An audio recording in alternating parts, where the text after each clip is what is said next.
The views and opinions in this program are not those of CISA 7 or Spectrum.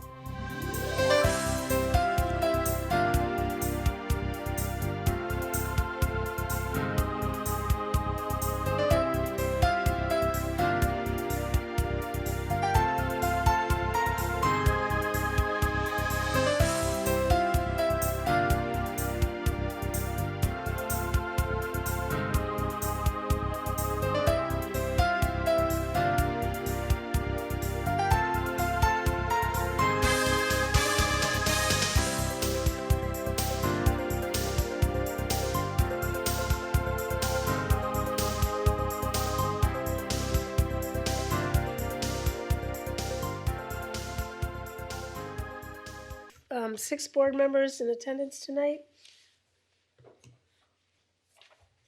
And also two intercity student council members, Luke Pisani, our president, who's from Southwest, and Jasmine Zarate from East High School.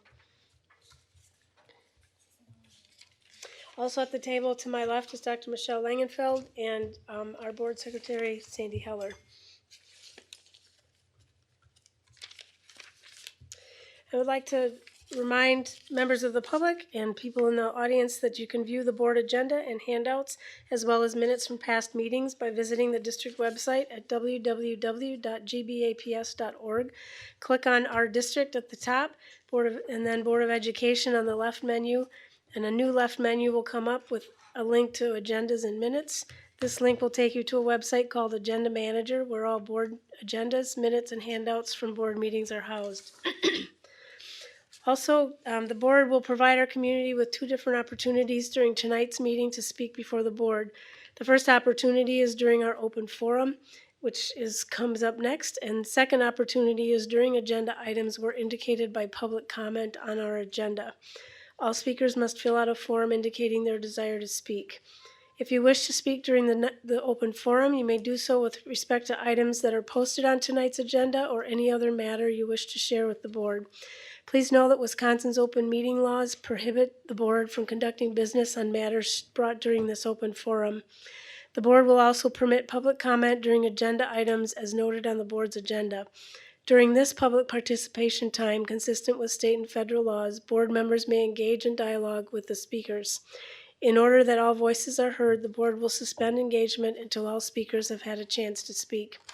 The process for speaking during the agenda items is as follows. The board will first hear the presentation and discuss the agenda item before calling on those who desire to speak. If you want to speak during a specific agenda item, please fill out a form and indicate that on the form and give it to the board secretary at any point during the meeting. If you desire to speak and haven't yet filled out a form, just indicate that to the board secretary and you can fill a form out afterwards. The board secretary will provide the names of those wishing to speak to the board member conducting that part of the meeting, and you will be called upon to speak at the appropriate time. Please keep your comments to 5 minutes. Prior to starting your comments, please provide your name and address. So we have a couple people who would like to speak before the board this evening. I'll call them up in the order they were received. Actually, hang on just a minute.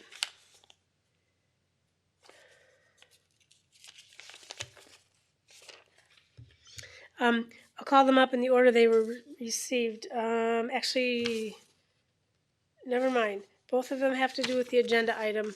So we'll hang on to those until we get to that agenda item. Is there anyone else who would like to speak during this open forum?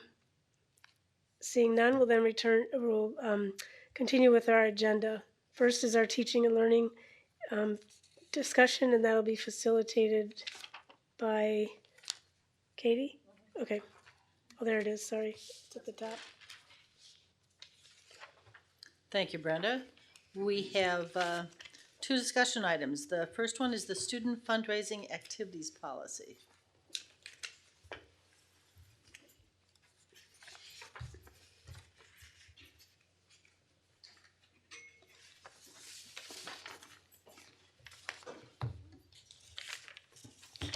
Good evening. Tonight we are bringing forward the student fundraising activities policy. I'm presenting, but there have been a number of individuals who have put forth a lot of work into this policy, including all of the executive directors, Mr. Tim Flood, who oversees our activities and athletic directors, as well as principal input regarding this policy. This is a long time coming. We do not currently have a fundraising policy in our numbered policy series. One still exists in our old letter policy series. But given the number of stakeholders and input, we wanted to make sure that we wrote a policy that reflected the work of our students and our groups and also met the needs of parents in our district and our schools. So that's what we're bringing forward to you tonight. The policy reflects really what our students and our student groups are doing on the school level. It also reflects that the policy as written in the letter series prohibits door-to-door fundraising, and we know that our students are doing door-to-door fundraising, and the state law allows it. And as noted here in the policy language is consistent with the state legal requirements. If students are going to do door-to-door fundraising, it needs to be voluntary at a certain age level. It needs to be supervised by an adult, and the requirements with respect to that door-to-door fundraising. So if you have any questions? Brenda? I'm wondering, under permissible activities, number 4, A1C, that says the fundraising project may not create a significant inequity and or competitive advantage among schools, students, district programs, employees, or facilities. I'm wondering if you can give me an example of when that might occur. Sure, this is the language that needs to be in policies with respect to gifts or donations or fundraising for Title IX purposes, that we cannot have inequities between programs based on Title IX considerations. So for example, if the girls basketball team was able to fundraise a very large amount in order to buy an extra coach or two, and that was not reflective in the ratios that we have set out for sports, and the boys team was not able to spend money to buy that coach, then we would need to do a Title IX analysis to make sure that it is not inequitable. And it's not just simply numbers to numbers, 3 coaches versus 2. Is it meeting the needs of how many girls have gone out? Is it meeting the demands of what the sport requires? And go forward and do that analysis to make sure that we're not being inequitable on those bases. So it just is outlining the fact that if something comes up, that it has to be evaluated before it's given the okay. And it doesn't mean that if it comes forward and people are concerned about it, that it can't be done. It just might have to be done a little differently. Correct, and we're already doing that with respect to our gifts policy and our booster club policy, because once it becomes the district's money, whether it's fundraised from outside groups or our own groups, we have to comply with the legal requirements of Title IX. Okay, thanks. Any other questions or comments? Andrew? So, what are the state rules about principal discretion to allow some fundraisers that are food items outside of the school lunch standards?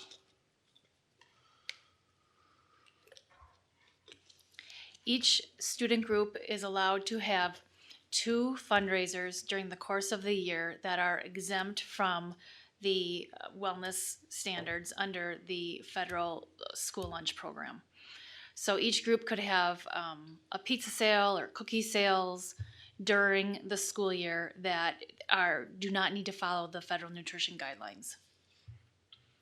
Okay, so it's pretty wide open. You just can't have a school do the same group do a food fundraiser over and over and over again.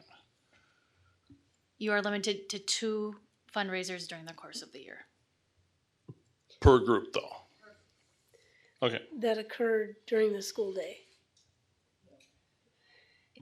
Yes, the food it's for food consumed during the school day. Right. So frozen pizzas, for example, would not be one of those exempt fundraisers because you well, I mean, you could probably eat a frozen pizza during the school day, but it's not intended to be consumed during the school day. It's intended to be brought home and cooked. Same with cookie dough. The cookie dough that you need to cook, intended to be brought home and cooked. So that would not fall under your two exempt food items.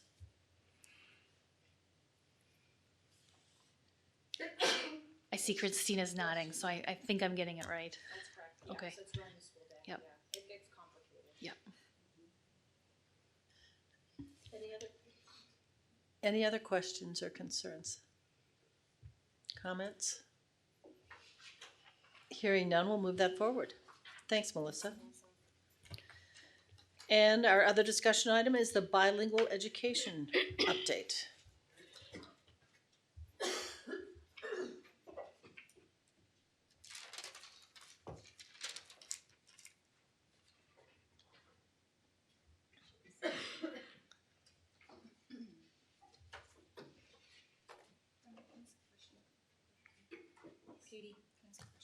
Yes.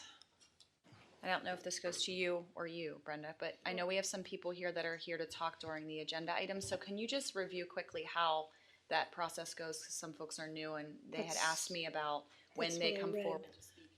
Brenda did explain that at the beginning of the meeting Right, this so can evening. you just reiterate, just not the whole thing, just again, so they'll do the presentation. They'll do the- and then- I can do that. Yeah, go ahead, Katie. We'll be doing the presentation, listen to the entire presentation. Board will discuss it, and then we will invite input from the speakers. Right. And I have 2 so far. Okay? Everybody got it? All right. Thank you.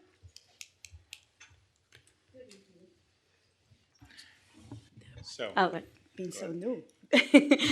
I apologize. I'm just learning how this works now. My name is Gina Cornuz Zacharias. I'm the Associate Director of Bilingual Education Programs for the Green Bay Area School District. And it's a pleasure to be here tonight and give you an update on our programs and talk to you a little bit about our advisory council with bilingual advisory council with different stakeholders within our district as well as outside of our district. So I'm excited to share those opportunities with you. Thank you for giving me the time. So we'll begin. Okay. So I just go here. First of all, I just want to review with you, and I think it's pretty unique to our state actually, that we are able to offer bilingual education programs. That is something that is wonderful for the children that come to our district and is endorsed by the state, that we are able under state statute provide that bilingual education to the children. However, I do want to mention that bilingual, bicultural education is really centered around, and the goal is to help our bilingual learners, our English language learners.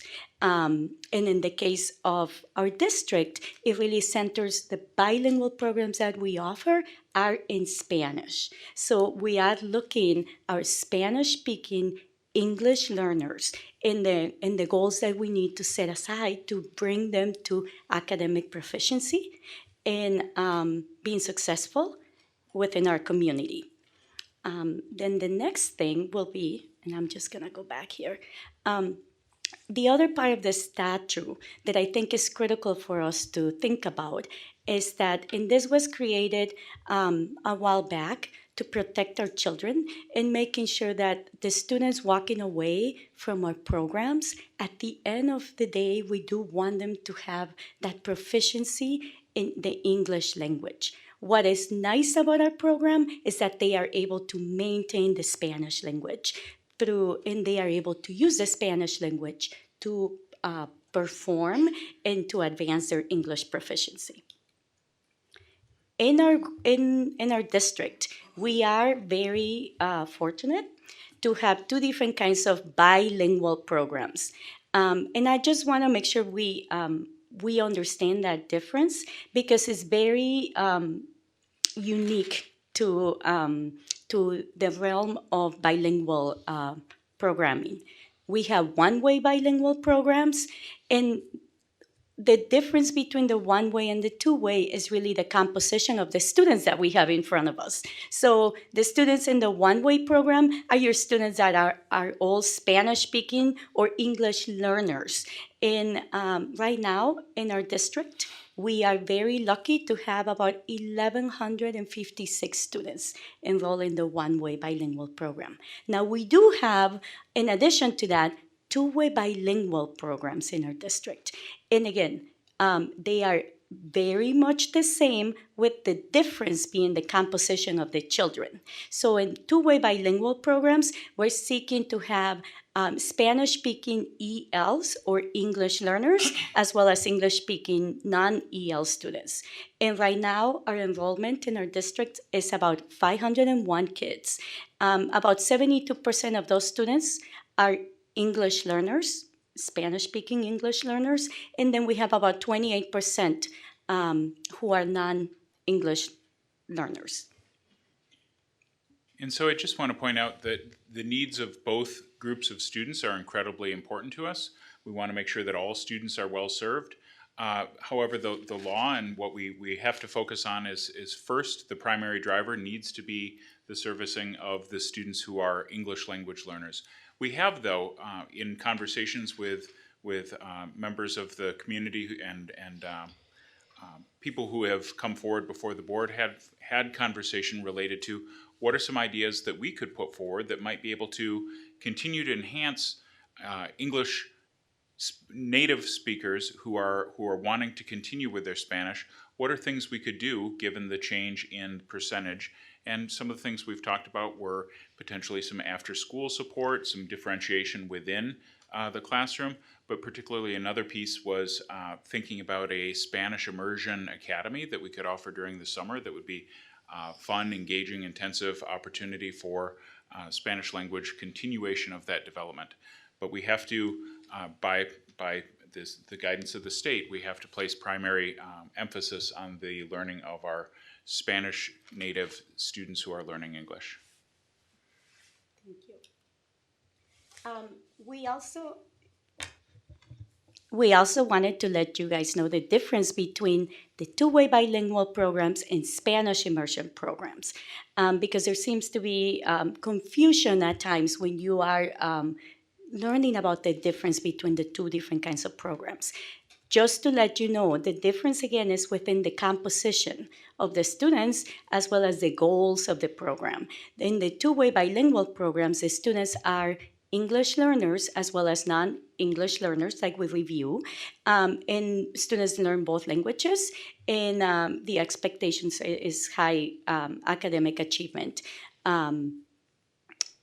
In the Spanish immersion programs, we include only English-speaking students, native English speakers, and they are immersed in Spanish as they learn the elementary curriculum. So we have it's a different type of setting, and we just wanted to make sure you knew the difference.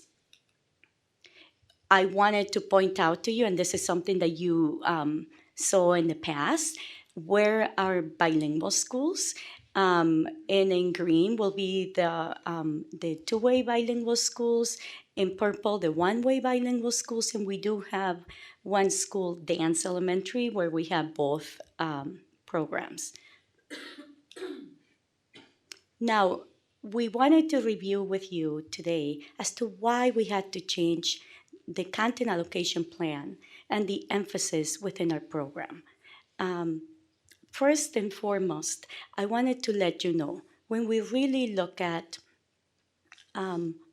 doing what is best for the English learners in our district, and when we make it successful for our English language learners, you are going to make it successful for every single child in that classroom. So we're looking at it from that perspective. If we are giving our English learners the best possible opportunities for success, we know at the end of the day we're going to make it better for every child that comes into our seats. So with that lens, the reason why we changed the program, and we're going to go over in a little bit, is that we had years of data that indicated that our students were not achieving literacy in either language.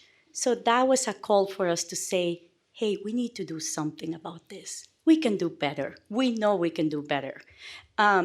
We also knew that literacy skills and strategies were not taught in a scope and sequence in either English or Spanish. That needed to be looked at and make sure that we put a framework in place within our program where that literacy framework is in place so our kids are able to learn to read and write.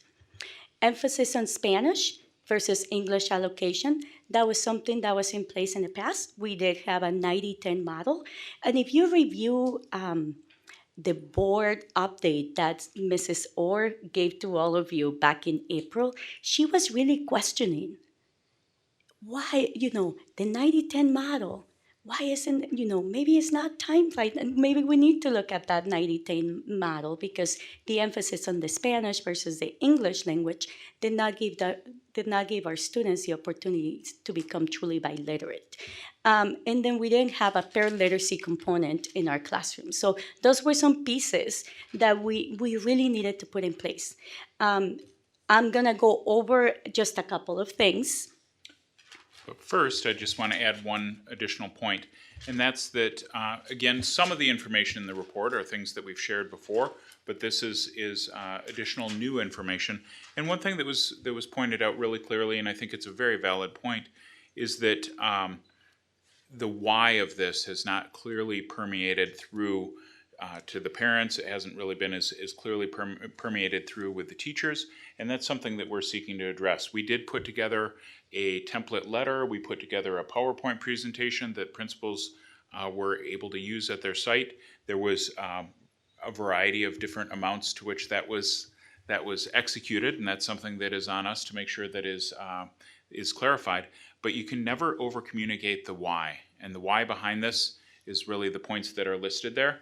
And that's something that the parents and community members that I spoke with, they shared that was something that was a concern, and it is something that we will be addressing. But when we look at the percentage differences between the 90-10 aspect and what we're doing now, we actually give more than what is suggested in the table within the Escamilla book, 4 of the 6 elementary years. So we give slightly less. 73% as opposed to 27% English in kindergarten. But then we give slightly higher in first and second grade. That third grade is slightly lower. And then the fourth and fifth grade, we actually give a slightly higher percentage than is recommended according to the guide there on page 41. We can share that information, but it's copyrighted material, so without having sought permission for it, we want to make sure that we have permission before sharing that, but it is something that we can give access to. But we wanted to make sure that our work is really based deep in current research, and Nancy could tell the story of actually spending time with Escamilla in Chicago with Claudia Orr, our former Associate Director of Bilingual, spent a couple hours with Escamilla discussing what her thoughts were, what we were thinking, over a conversation at dinner with a variety of people. Is there anything that you would add based on what I said? The only thing I'd like to add is that when we began to pursue balancing of minutes and adding additional minutes of English as well as the balance of Spanish and what is best practice, one thing we learned at the National Convention in New Mexico, and that is where we had our conversation with Dr. Escamilla, is that nobody has this right, and they will openly, no matter what conference pullout or sectional you attended, they will all tell you the same thing. But there are 2 things that they were adamant about, no matter who you spoke to: that you have a strong literacy foundation, and you consider your children and the students in that you're serving. Are they new to the country? Are they first generation, second generation, third generation? You have to know your population of students. And all of the programming is based on a strong learning of literacy model. And John is absolutely correct. Dr. Escamilla spent at least 2-3 hours with us together speaking about our makeup of our district and what we were pursuing, what we were questioning, what we were asking for really consultation from her. She actually agreed to come to Green Bay. She no longer does this work, shall I say, as she's a retired in this work, but she does do consultant work. And she was very much looking forward to working exclusively with Green Bay if this is the direction we wanted to go. One thing she did let us know that she only works with districts who are all in making this model work. There is a district in Chicago that was opening up. We were supposed to go down there with Mrs. Orr, and they were delayed in their start of opening the school. So we were going to first go and take a look at the school and how it is operational all the way through middle school.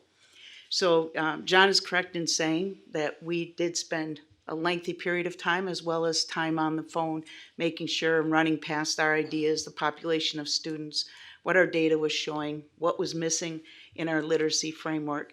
And then we took the advice of Dr. Escamilla as to what would be our initial first steps in turning this and moving this in the right direction in building a literacy framework. Thank you, Nancy. Question about that. So are you saying that the Lucy Calkins literacy framework does not provide opportunity for a true dual bilingual program with the 50-50 split? I'm not sure I'm saying that a Lucy Calkins resource has nothing to do with the fact that when you teach a literacy framework that has the components of a differentiated classroom with all 8 of the components that are necessary, regardless of whose resources you purchase or that you follow, it's difficult to get that teaching for students in a 50-50 split. There's not enough minutes in a literacy framework or block. And what I'd like to share with that, and I will go slow to go fast here, is that your English or your foundational literacy, let's say 120 minutes. The important piece is that you're then going to do the paired literacy part. If I'm stealing your thunder, please jump in here. The paired literacy part is the strategies and skills that students need to be lifelong learners of literacy. And that is the part that gets paired into Spanish. It's not retaught, but it's extended in their Spanish language. So they're not reteaching the whole 120-minute block. However, they're taking the skills and strategies based on what the students need, and they are then extending that in Spanish. With the key and importance piece being that students read and write in both languages daily at high volumes. And so it's not a 50-50 time. Teaching literacy it's not necessarily if I teach this much in English, I teach this much in Spanish. It depends on where the students are at. But it would be unfair for me to compare a resource model as to the foundations of learning literacy. So there is a literacy framework that allows for a true 50-50 split, but the reason why we can't do it is because we don't have enough time? I don't know that. Is there a literacy framework? I would say that it depends what you want to teach in literacy, where your students are in their data and what parts of their literacy, what needs to be taught, the components of literacy that need to be over-taught. 50-50 is merely, would we teach it in a 50-50 period of time? If we had 240 minutes, we could have 50-50. We would not compromise what we know works in teaching children English. That's English proficiency is the goal of all of our literacy programming. We would not compromise teaching 120 minutes. There's not enough time in a elementary schedule to teach 240 minutes of literacy if we're looking at equal time between both of them. But as you're maybe indicating or possibly wondering with that question, if we did have an increased length of the school day, there would be possibility of including more Spanish within the instructional framework within the confines of the day that we would have at that point. And that is something that I think in the medium to long run would be very beneficial for the district to be able to offer a similar student day to what the other surrounding areas are offering. Yeah, sorry, I have another question, okay? So And I apologize, this is not an area of strength for me, and I've really tried, I'm digging in so that I can ensure that I know what's going on to the best of my ability, so I apologize if, trying to make sure I'm using the language in the right way. If our two-way program is Spanish and English students, ELs and non-EL students, correct? And then we are saying that the way that we teach grade level instruction for EL students is for them to have as much in their language as possible. So you have half and half. You have Spanish and English speakers. Then from what I'm seeing and the research that I'm seeing, you would have to do 50-50. You would have to have a more even split to be able to meet their instructional needs. Correct? Am I making sense? Sorry, you hit that. Anybody? Are you, Okay, I just want to I'm looking at also my right, people on the. so are you might be referring to the, ideally, we will want to maintain a 50-50 student ratio, meaning English yeah. But in this model, what we did is that we wanted to put in place the literacy framework, like Ms. Chartier was saying, a literacy framework in place in one language, and then pairing that to the opposite language so that our students had the opportunities to transfer the literacy skills that they are presented with. I understand what you're saying though, but what I'm seeing here with some of the research that I've done with Thomas and Collier, it's saying that those students, it says English language learners are successful when teachers teach with grade level instruction in students' first language for as much time as possible, usually through 5th or 6th grade, and the second language for a portion of the day. So if you're teaching more English and you're using the extensions in Spanish, then aren't the Spanish speaking students losing out? In kinder through 2nd grade, they are learning in Spanish. Our students are learning in Spanish 70% of the day. So they are learning literacy first in that language. And then they do the transfer and they do the English language development time in that 30% of the day in kinder through 2nd. Now, as far as grades 3, 4, and 5, we are giving them that 30% of the day because of the different time constraints that we have. But we are, again, we have to recognize that our students are able to transfer those literacy skills. They are capable of continuing to maintain and extend their knowledge into that, they have that strong foundation in Spanish, and they have had instruction in Spanish since kindergarten. So by the time they get into 3rd, 4th, and 5th grade, we're going to be able to, students are able to do the pair. They can go in depth. They can pair the literacy at deeper levels. So I don't think our students are losing their language. If we really, what we're concentrating on is the instructional practices and that we are giving them the literacy that they need. So that's really where our priority has been. I appreciate you, and Hang on, someone else would like to make a comment? Thank you. I'm concerned about I think there's a philosophical discussion to be had about it. It seems to me that what we are doing is moving from two-way bilingual to a late exit transitional. Is that if it's not that, then it's retaining just enough Spanish at the higher level that it's technically not an exit, but for all intents and purposes, it seems, right? Because you're down, by 6th grade, they're down to, 9%? What are they, so K2, they get 70% Spanish, and then 3 through 5, it's 30% Spanish, and then what about 6th grade? So this year, we are in 6th grade. We ask our 6th grade teams to try out about a 10% Spanish. Now we're looking, And that's part of the presentation today, that I wanted to let you know that we are looking at our advisory council to look at giving us their recommendations as to what we can do. In some of the secondaries, in some of the middle schools, they might offer some science in Spanish. I believe that has been offered at Edison, as well as at Franklin. But obviously, we do need to review with their input and as well as the advisory council, what is that program going to look like? I'm more worried about third grade than sixth. So we're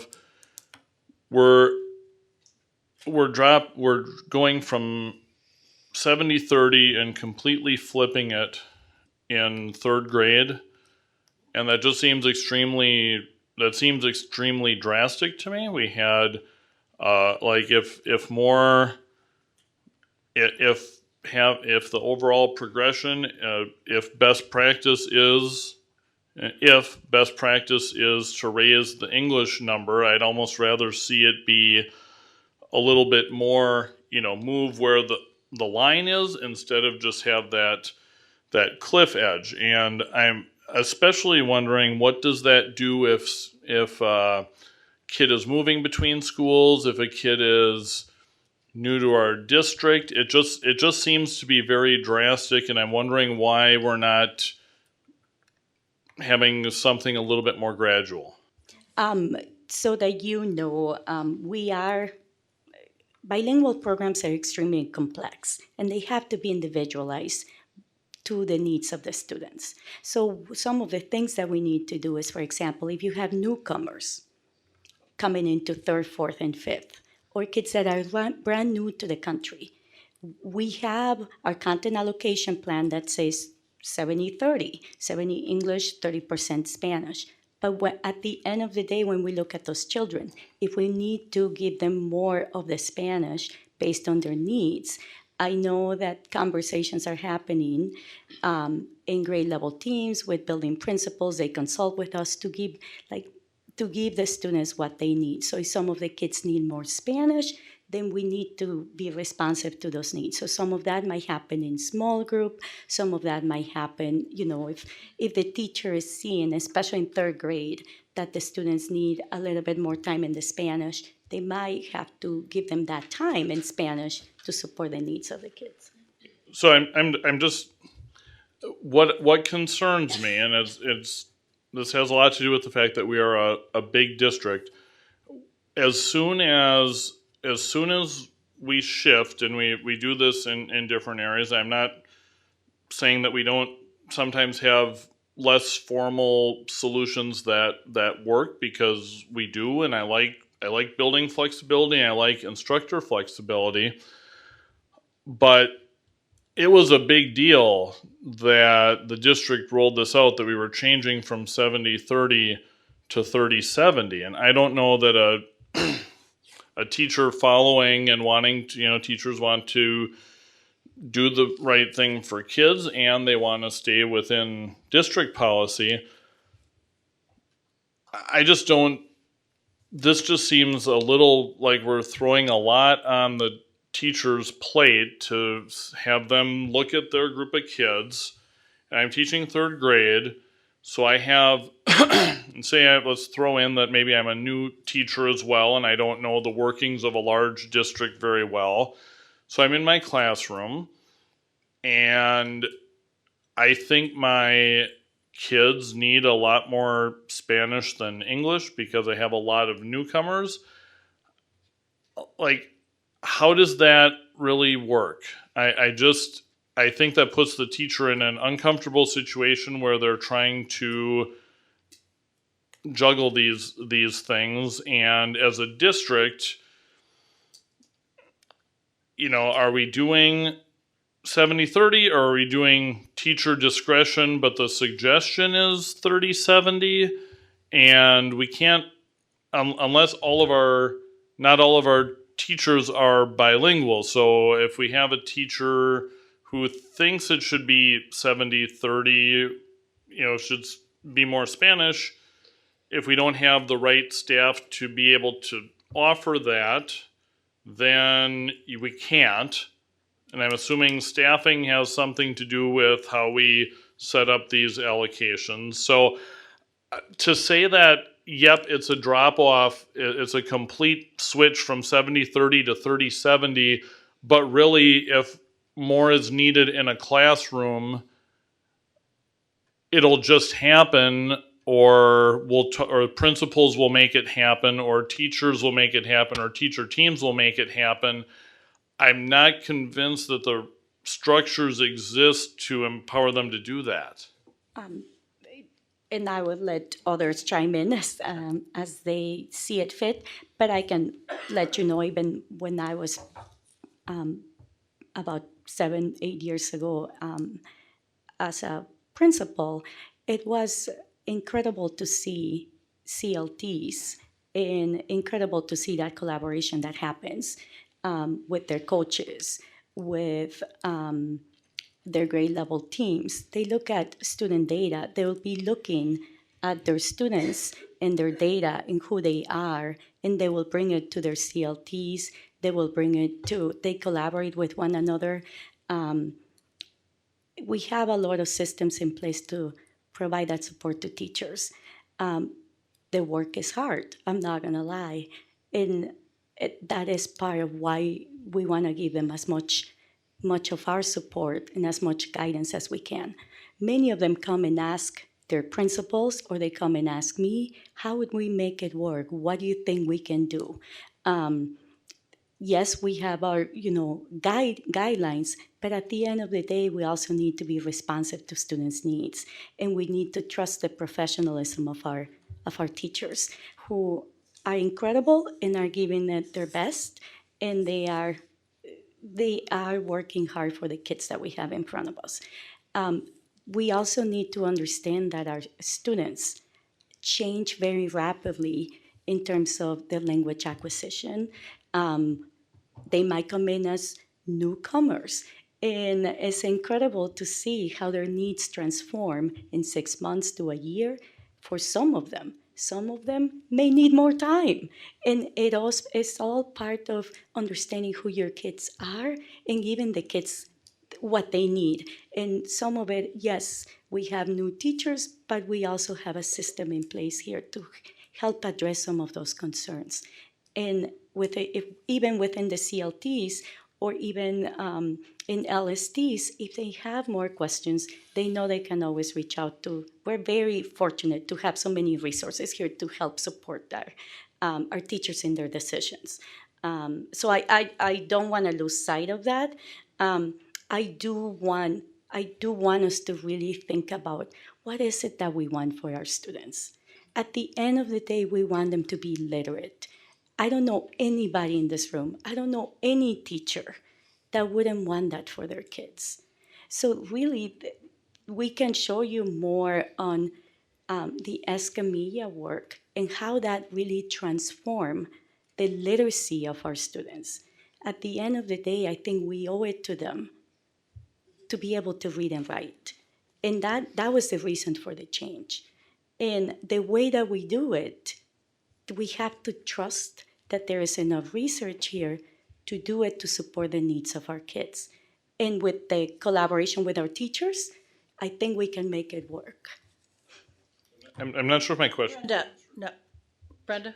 I'd like to suggest that we let them finish the presentation, because I think sometimes questions are answered in the presentation that people might be asking ahead of time, and then ask questions at the end. I didn't have a question. Okay. I had a comment. And I would just point out that part of the reason for the significant shift between second and third grade is the Escamilla research shows that it recommends a 70-30 split recommends a 60-40 split, but we're doing a 70-30 split. So we're investing a little more in our Spanish in second grade than is recommended. But then because of that, there's a little bit more of a shift going from 70-30 to 30-70 as opposed to 60-40 to 40-60. And so we are investing a little bit more in second grade, kindergarten through second grade, because we know that there's that shift coming in third grade. And again, those are our guidelines. But I think as you mentioned, there are several other slides that I believe will illustrate a little bit more of the why. And I wanted to bring up to you, and I'm going to bring up to you some information that I think is going to explain to you the why. On the left of the slide, you're going to see data that was shared with you back in April by Mrs. Orr on the EDL2. The EDL2 is a Spanish reading proficiency assessment that is given to all the students in our dual language or bilingual programs. And then I also wanted to let you know about Mrs. Orr shared with you the forward proficiency in reading for the 2017-2018 year. The reason why we talked about forward proficiency here, I know we have many other assessments that we use in our bilingual programs, but the reason why we wanted to talk about forward assessments in here or results is because forward assessment is really linked to, if you're proficient in the forward, it's very likely that you are grade level proficient in reading. So that correlation of grade level proficiency in reading and how well you are doing in the forward is linked. They are linked. So you will see that in third grade, the proficiency was 11%, fourth grade, 30%, and fifth grade, 19%. Then I do want to share with you the EDL2 reading proficiency for June. I don't know if I can, okay, thank you. So in kindergarten, that proficiency is 31.4% on Spanish reading. First grade, 15.2%. Second grade, 41.6%. Third grade is 29.5%. Fourth grade is 46.3%. And fifth grade is 58.6%. The overall proficiency in Spanish reading in K-5 programs, bilingual programs, is 37.4%. And that was as of June 2019. Obviously, that tells us that we do have work to do there. I also wanted to let you know that when we receive our forward data, and again, knowing that students who are grade level proficient in reading will be proficient or advanced in the forward exam, I wanted to look at the difference, how well our students in the one-way and the two-way programs are doing. So in the one-way program, what I found out was 11.9% of our students are proficient in advance. And those are the students who are English learners. The bulk of the students are English learners. In the two-way bilingual programs, I look at proficiency based on that program, and that proficiency went to 23.4% of students who are proficient in advance. I do need some reading glasses so I can look at the proficient and the advanced. So I apologize for that. Hey, it's my age. You know, I just trying to. It's right there. So you can see, and I'm just going to jump to the next part. You can see that, I don't know if you can go in the previous one. In the previous one, proficient students in the two-way program, that percentage was 19.2, and advanced was 4.2% of the students. Then I did want to say, I want to separate our students because in the two-way bilingual program, we do have native English speakers, and then we have our Spanish-speaking English learners. So I wanted to look at that composition of students and how well they do in the forward exam. So when I split that, I found out that if you're an English proficient student, 45.5% of the students will be proficient in advance if you're an English proficient student. However, our students who are English learners, Spanish-speaking English learners, only 4.4 of the students in the two-way bilingual programs are proficient. So I think it's important to take a look at that slide and look at the drastic difference there and reflect on it for just a minute, because we believe in the great potential of all of our learners. We believe that our bilingual learners can emerge as lifters of our community and individuals who are going to serve us very well in lifting the economy, lifting the work of our neighborhoods, making sure that we have empowered all students. And if we have 95% of the students not proficient, that is closing those students off from their potential. It's limiting the zenith of their potential, and our concern about that was pretty significant. I know some of the individuals who had shared with me, part of the problem was that they have had a number of different literacy frameworks and methodologies that they've worked through over the past few years, and part of this is a product of multiple changes, and that is there is some validity to that point. But we have to make sure that our primary focus, our focus on making sure our English language learners that are part of that bilingual community are maximizing their potential is significant. And for me, 4.4% proficient is not approaching that zenith of potential for those learners.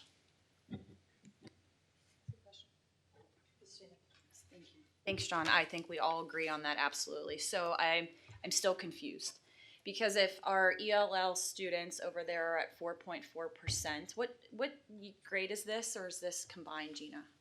Combined for elementary? So again, to go back to the research that I'm looking at, it says that those students should be learning the most in Spanish. Because what I'm seeing is that if they are learning in their first language, it takes less time for them to catch up and reach proficiency than if they're being taught in English. And the other thing I wanted to ask too is, and I'm trying to understand this is why I'm really poking the bear a little bit here, because we're all on this, to go back to your point, we're all on the same team. We're here because we got to figure it out and make sure we're doing the best for our kids. So thank you for saying that earlier. But to go back to this, I guess it just doesn't match for me, like what I'm seeing in the research and what I'm seeing up here, because we're seeing the same thing, but how to get there from what I'm looking at is different than what you're telling me we're doing. Michelle. What model were the students engaged in to get to this data? They were engaged in a 90-10 model. 90% Spanish, 10% English. And this is the data from the students in the two-way bilingual programs. I shared with you earlier the students in the one-way program. So if you look at that, we created this program to support, enhance the needs of our English learners. Something, and you're correct, there is a disconnect. Why is it that only 4% of the students are proficient in advanced when we know that it has to be linked to their literacy skills and that the transfer of those skills? So that really told us a story, and the story is we just need to look at revamping our literacy framework and making sure that we have a literacy framework in place that is going to support their needs. I'm sorry, I have one more question. This is really important. Before you, feel free to let us know that if, when we're asking a question, you're going to get to the answer in a couple of slides. Let us know that, please. Thank you. Sorry. So if it takes 4 to 7 years for students to become proficient, why are we looking at snapshots on the forward exam? Because what we know is from what I understand is we should be looking at growth here, not proficiency. So why are we not looking at middle school data? That would actually show our change over time. Nancy? We have looked at middle school data, and that's why we're here. We actually, it's not in this presentation, but we certainly can bring you that information. totally agree with you. Research will back that it takes 4 to 7 years. But one piece that we have found in our work over the past year and a half is that there doesn't have to be such an overteach that they're very proficient in Spanish and then the English is always lagging behind. What we found in a very short period of time in doing and actually implementing this in our district, right away we started to see, yes, English lagged, but they came together like this. They didn't come together like this, where we create such a gap, and then we try to overteach. You have to teach the languages together, and that's the paired part. Those generative practices you need regardless of what language you speak, that you have to help support the student. The Spanish is like their anchor language that they can make a connection to. We do have compelling data to talk about in our secondary, and that's going to be the majority, and Jean, and we'll get to this in just a moment, the majority of our work and with our advisory council. But I want to note that my first year in Green Bay, we were having AVMR, we were at Lombardi AVMR training in our middle school teachers were there. They looked at me and said, "You're not getting it, Nancy." I said, "What am I not getting?" We have students coming from elementary schools that have never been taught mathematics in English or have seen any mathematics instruction in English and coming to our middle school classrooms. So it's a broader piece that we have to take a little piece at a time to dissect it. Getting our literacy foundation in place first is critical. Having our schools work as truly collaborative learning teams, to the point, if you do have a student that needs more Spanish, that Spanish language acquisition teacher will push into that classroom. Or that the greatest piece you can have is having a bilingual teacher teaching all day long in a classroom. If we could only have the luxury of having too many bilingual teachers. That's not the case. We have a shortage of them. But we do adapt. We do have guardrails, but we do not teach content. We follow students, and we provide students what they need to learn their language. Our goal, English proficiency. The other piece that I just want to make very clear is that this is a choice program. Children do not have to belong or join or be a member, or parents sign up children into a dual language or a one-way bilingual program. That's a choice for a parent. That's an option for them. They can also opt out. And so that's one thing that I want to make very clear. This is not, we were required to provide programming, but parents have a right to opt their students out. So we have to be very conscientious of the parent who would want to opt out their child from learning Spanish and have them totally immersed into English. Those children will be going through our system with little or no support.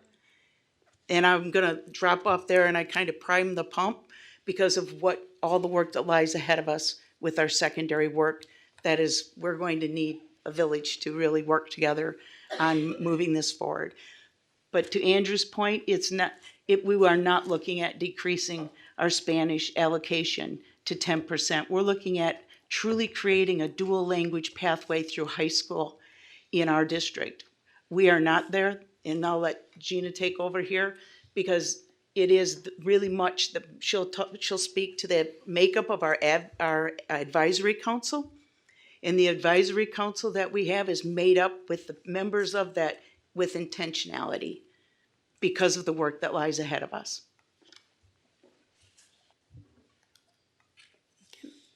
So I do want to mention that the reason why we had to switch, it was the top priority is literacy. Our students needed to be taught the skills needed to be successful in middle school and in high school.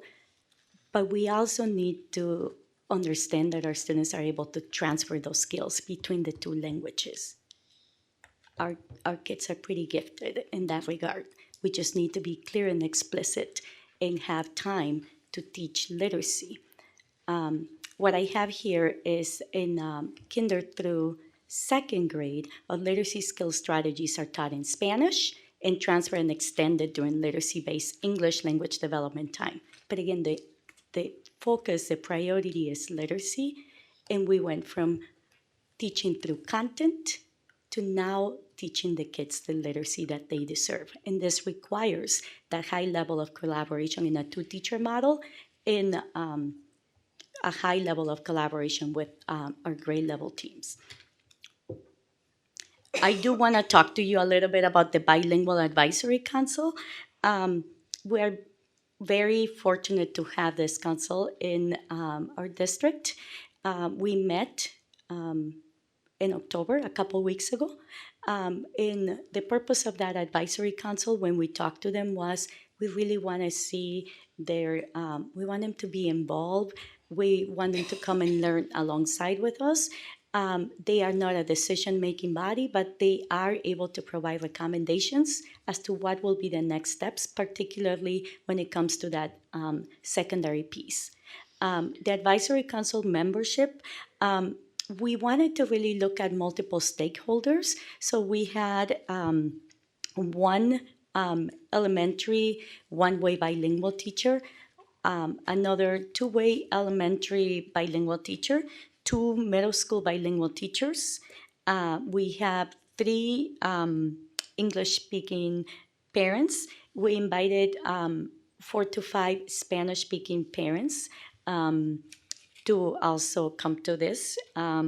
We have 3 community at-large members, including university professors, 2 university professors. Sister Maloney has been invited as well to be part of this task. She couldn't make it in October, but she hopes to be part of it in November. We also had 1 elementary principal as well as a middle school principal as part of that, the membership. We invited them, obviously for the teachers. We share out an email to teachers, and the first ones that responded, they were the ones that got in, but I put the rest of them on. If they express interest, they were put on waiting list. So then if at some point somebody is unable to continue to commit to that console, then we can look at that waiting list to see if they will want to be part of that. And that was the same even with our English-speaking families that express an interest. As far as the families, I reach out to building principals. I also knew that if they had concerns, if they had expressed concerns in the past, I invited them to be part of that council. And if they came by the teachers or the principals of the schools that recommended parents to be part of that council. So that was that. And then we did have, like I said, we met in October. We talked about our responsibilities as members, how we wanted to take this job very seriously, to learn together, to provide that recommendation as we make decisions to improve and enhance what we have within our program. We did examine the characteristics of being bilingual versus biliterate. It was beautiful to hear our families talking about the difference, how many of our students might be bilingual, but they may not be biliterate because they haven't had access to the opportunity to have those literacy skills. But everybody in the council agreed that ideally we will want all of our students to graduate with the literacy that they need to be successful. We also talked a little bit about our simultaneous bilingual learners versus our sequential.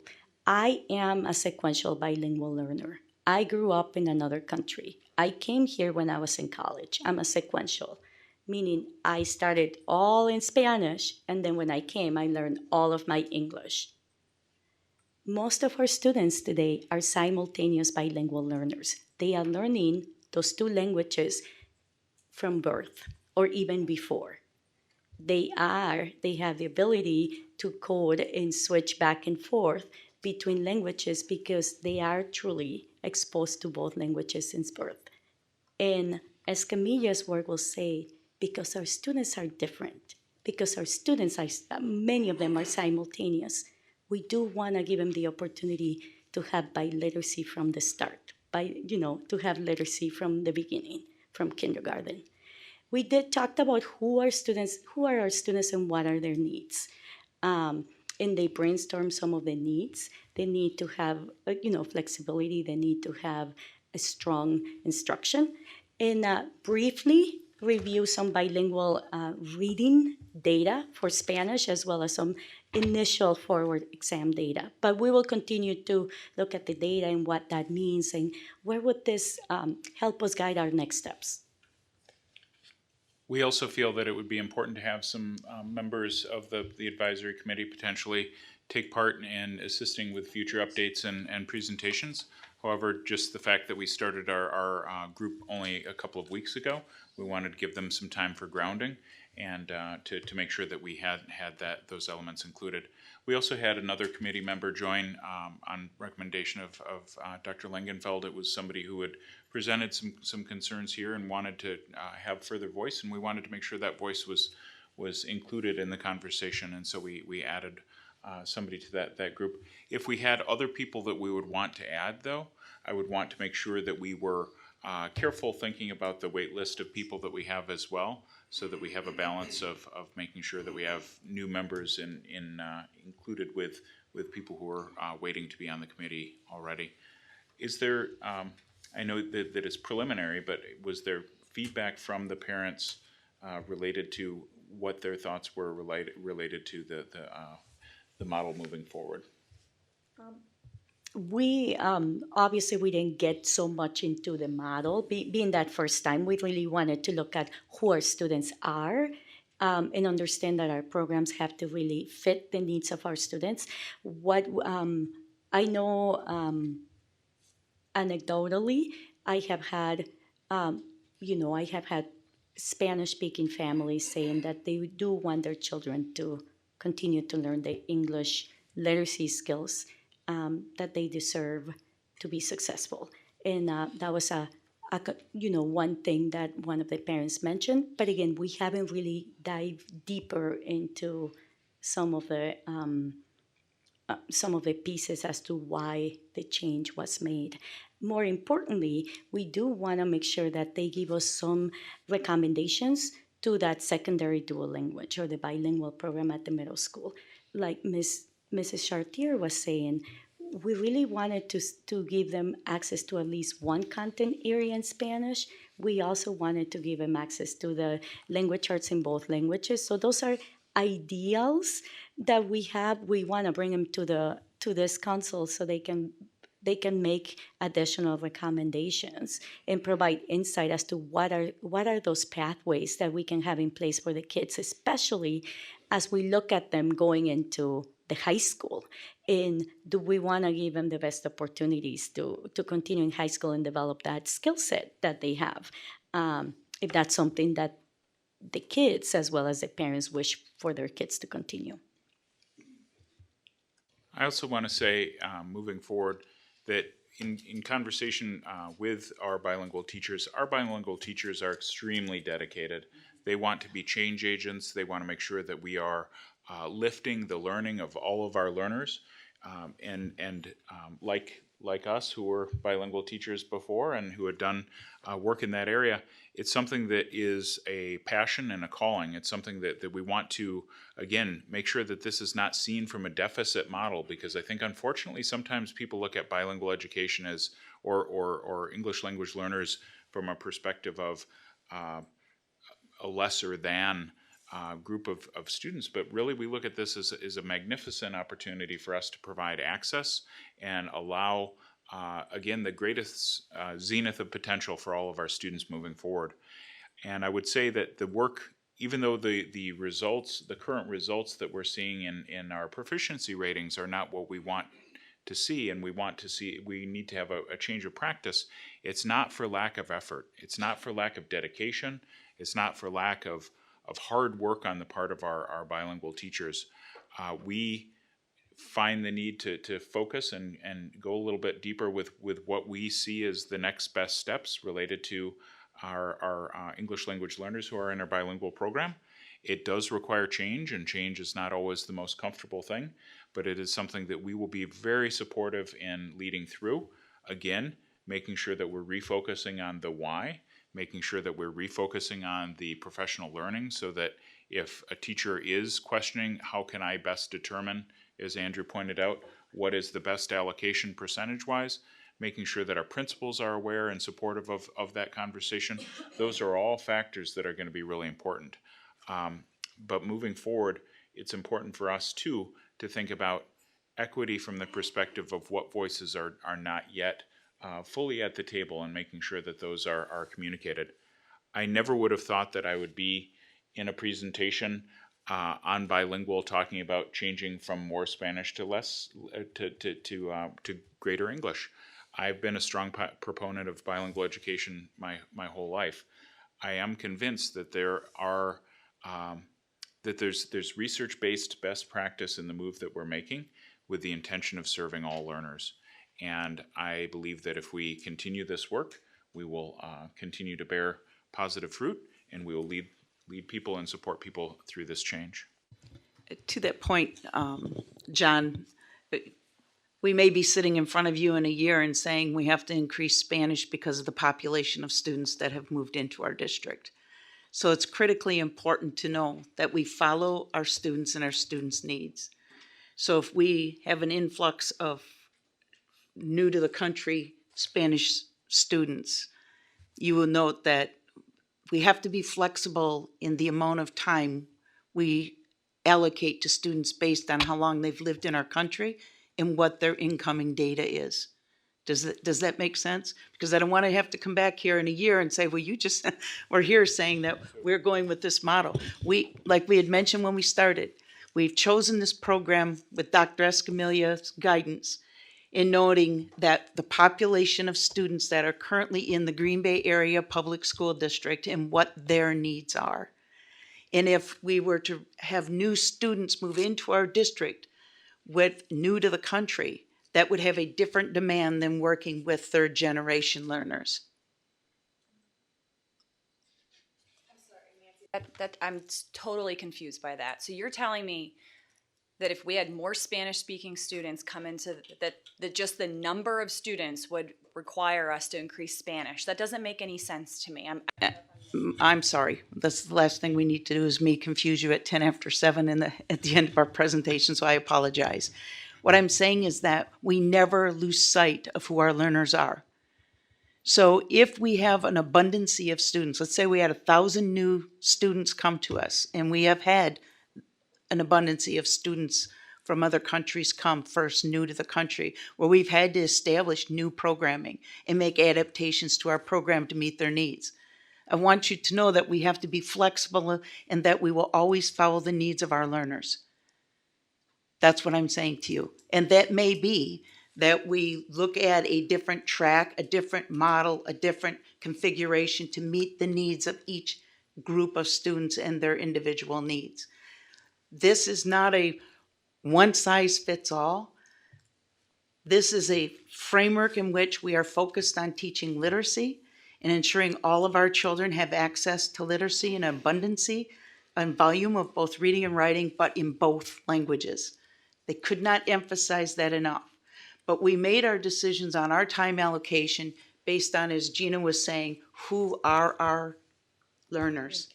Who are our kids right now? Who are our students in the Green Bay Area Public School District right now? And as we know, because of our diverse population, that can change at any time. And I'm just being very open, transparent, that when that changes, we will be back. But we will have a solid advisory committee behind us that is going to be taking all of this into consideration as we build our program out forward. That being said, Nancy, what you're saying is that we would make some changes to accommodate newcomers, but we wouldn't make changes across the board, because if you're saying that the 70-30 program is what's best for the students we have now, we're not going to push everyone back to the 50-50. You're going to adapt. There should be some fluidity to this program. That's exactly what I'm saying. This is very much follows in line with our individualized personal education plan, but the district has a framework of programming that has that flexibility built within it. Eric. Thank you. I'm going to ask some questions just to help clarify. If I'm a student, second or third grade, and regardless of what level of English proficiency I have, let's say I don't speak any English, how soon would I take a forward exam or a test in English that measures my English proficiency? When you've been in the country. So, yeah, sorry, I bumped you. You can answer it. Depending on whether or not they've been in the country for a year, they are exempt from taking the forward exam or a state assessment for that first year, and after that, in the area of reading, and then after that, they are required to take that test. So if I've been in the country for a year and still have very low English proficiency, I would take an English test. Okay, and I would imagine I wouldn't do very well on that test. So I wouldn't expect my proficiency to be very high. According to the numbers that you showed us, it showed that the two-way programs, two-way bilingual programs, tend to have better proficiency data. Is that correct? Correct. If you look at the first slide, it shows that the two-way bilingual programs have higher proficiency at first. Then when you go deeper as to who is proficient within the group of children taking that test, that's when you see the discrepancy. About 45% of the students that are proficient are your native English speakers at this point. And then your ELs, when you look at your ELs, only 4% of those students are proficient at this point. Again, we're here to change that. We know we can do better than that. Sure, I just wanted to make sure that I'm not comparing the two programs. One-way programs aren't as good as two-way programs. They both serve different needs, and I understand and appreciate that.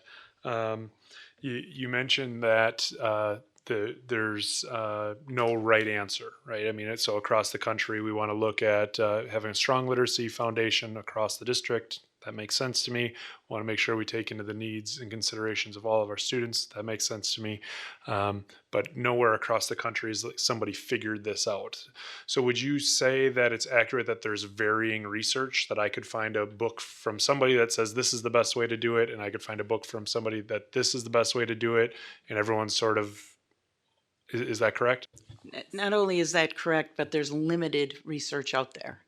So you'll often hear the same names of researchers used in discussion regarding bilingual, biliterate programming. Very limited amount of research that's even available.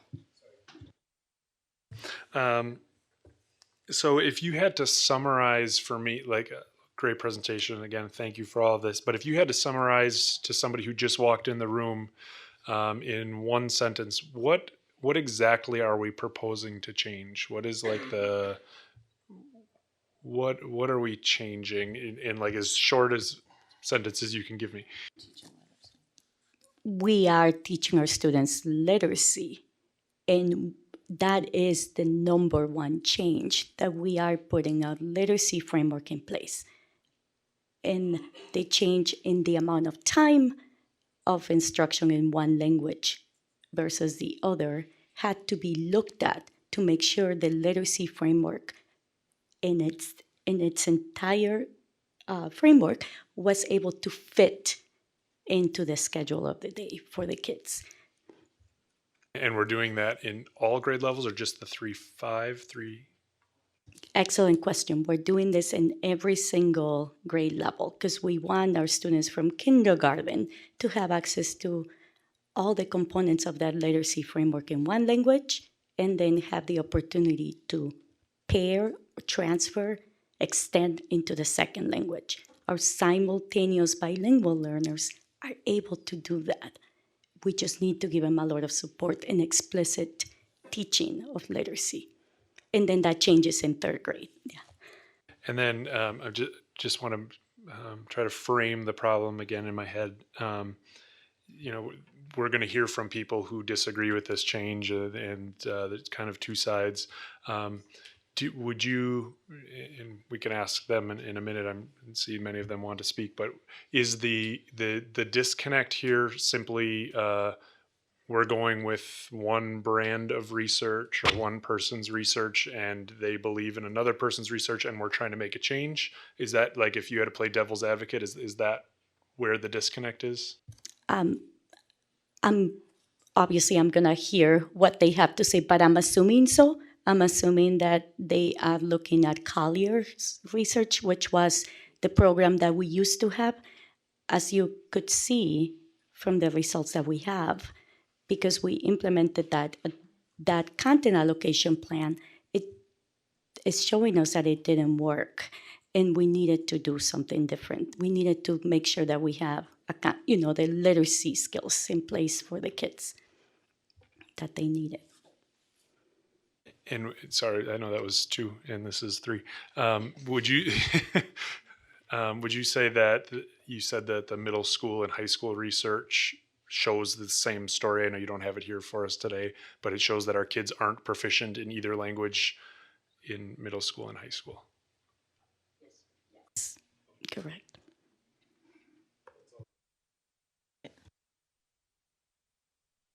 Thanks, Gina. So to go back to your question about the data, we're talking about local data, right, in our district. So is it possible that the data that we're seeing coming from our district that we are using to justify a change could be more about implementation, support, professional development, and philosophy than it is about a philosophical change in the percentage of Spanish and English?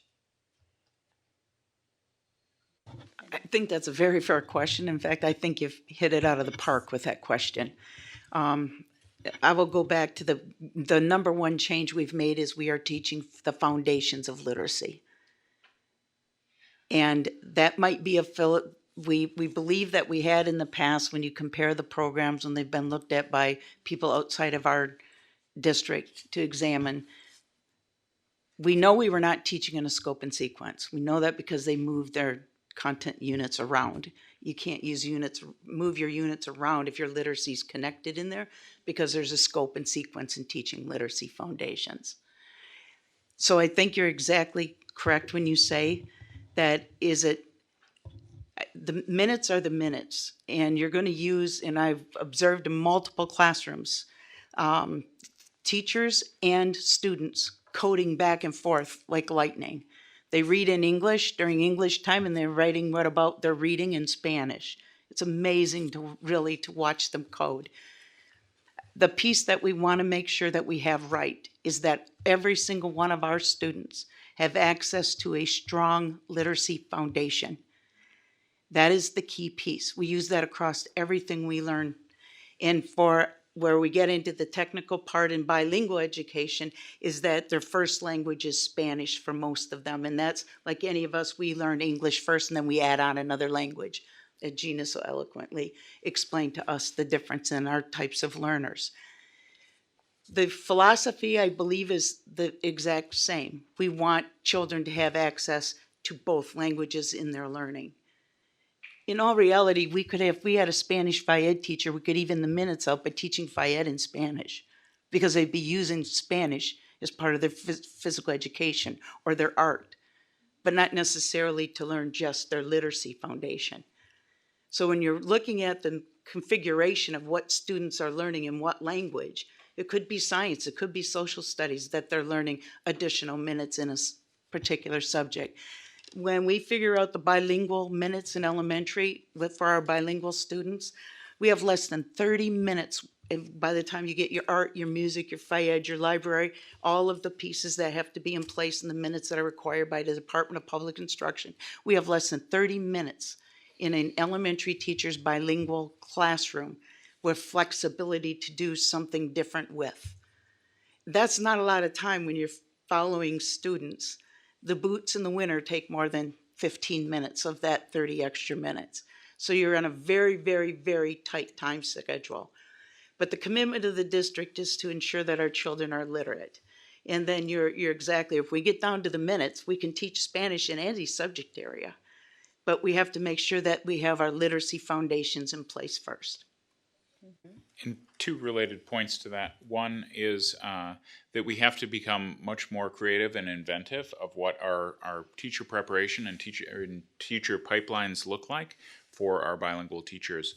I think, and that is something that we've talked about and something that we're engaging in conversation with local university partners, thinking about what can we do to take students who are bilingual and emerging from our programming here in Green Bay and train them up and offer opportunities for dual credit options in pedagogy and offer programming and potentially financial incentive to make sure that they have ability to train up as teachers here. Because what we find is the teachers that we home grow, the teachers who have grown up here and have greater connections, tend to do really well and stay here, as opposed to if we end up recruiting people from further away, you know, thinking about the border states or even Chicago or even sometimes Milwaukee. Sometimes teachers have come here, and because they don't necessarily have that support system and that home base of people, they haven't tended to stay as long. And so thinking about what can we do to make sure that every one of our students that is emerging from our programming has that offering is important. And then I think the other point that kind of doubling down on what Nancy was saying and Gina, that it's really about the literacy framework and the scope and the sequence. So when we say something might change moving forward if the population changes, that's the same as a classroom teacher looking at their class from day to day. If they have new learners coming in or if learners' needs are emerging in a different way, we want to be responsive.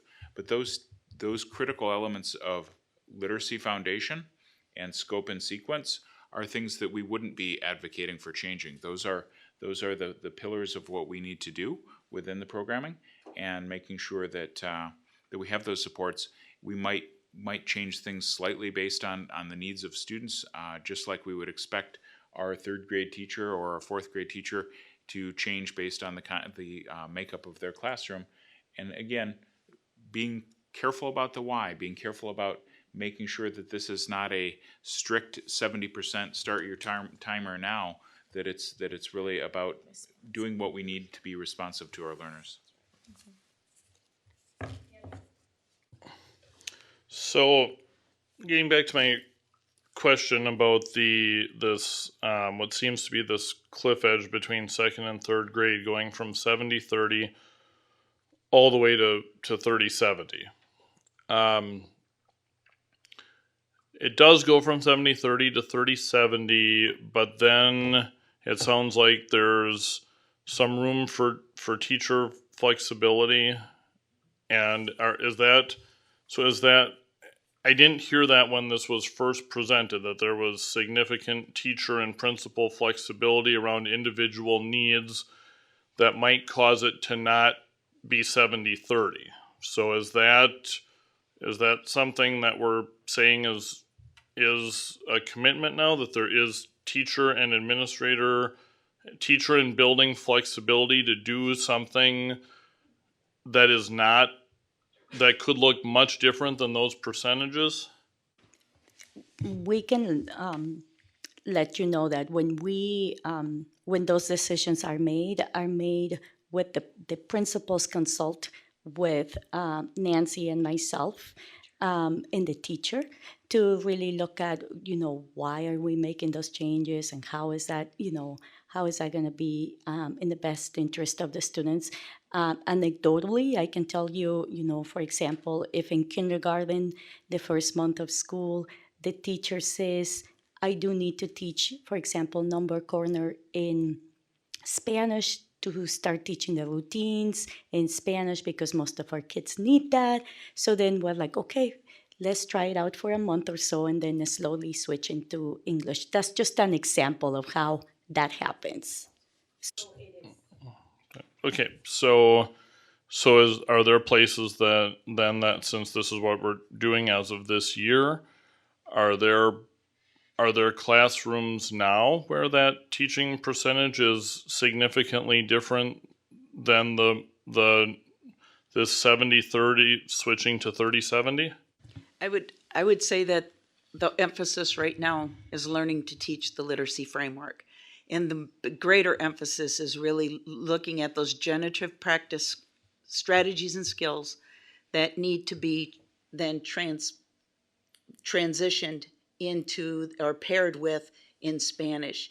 So in all honesty, Andrew, I really don't believe that they're looking at the time, and they're looking at how do I teach this framework and how do I do the paired part in Spanish so that generative literacy practices that they need for lifelong learning are transferring into both, in between both Spanish and English. The schools that we've worked with for the past year and a half, I don't know if it's significant. I don't get into that part of the weeds, but I can tell you that on Fridays, we as a collaborative group have, with the schools, they bring the data forward, and we're thinking partners together. What would be the next best step for these students? And it's always to be responsive to the student learning. Use your data, follow your data. The answer is in the data.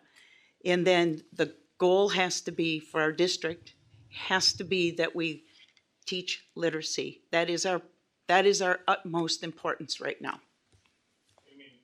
You mean English literacy? I'm saying the foundation.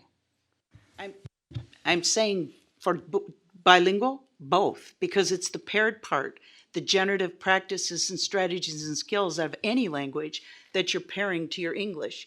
Now, if you're an English speaker, what they're really pairing is Spanish for you. So if your first language is English and you're in a dual language program, the pairing comes when they pair the Spanish for your English generative practices. So it depends on what your first language would be. Step there, and I may have more questions as a result of what we hear from some of the other speakers. But again, I need to, at some point, at the end of the next, I really need to know at the next board meeting. I don't think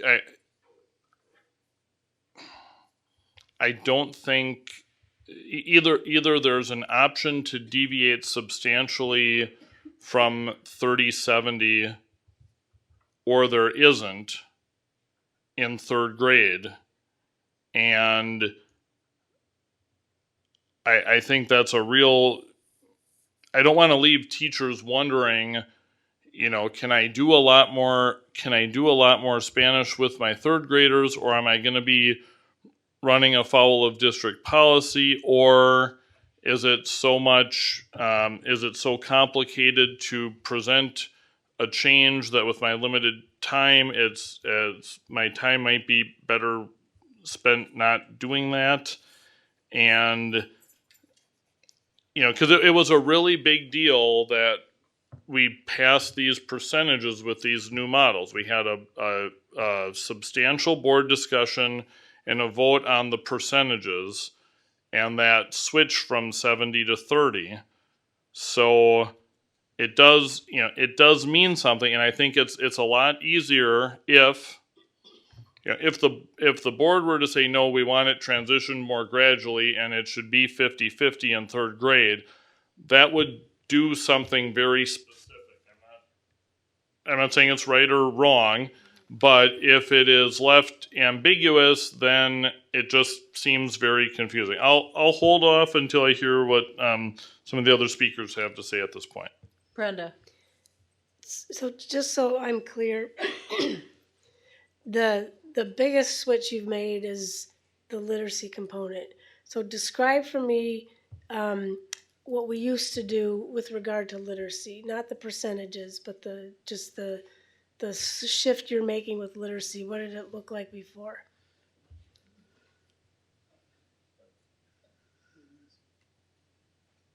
So we previously we used to teach based on a biliteracy framework from Karen Beeman, in which we will teach through content. That's what I thought you said. Okay. In Bridget, but it was teach through content with sprinkle literacy skills. So the emphasis was on teaching the content skills, and then the literacy pieces came after. So content as in, Social studies and science. okay. So it's not a wrong model, but even Karen Beeman will tell you in conversation with her, you have to build that on a strong literacy foundation. And if you have a strong literacy foundation, as we all know, you use your literacy practices and skills to expand your learning in different content. We didn't have a strong literacy foundation in place, or a foundation of teaching literacy in place. And to Andrew's point, I would hope the board would consider whether or not you want a literacy framework taught in our bilingual, biliterate program. It's more important than the minutes.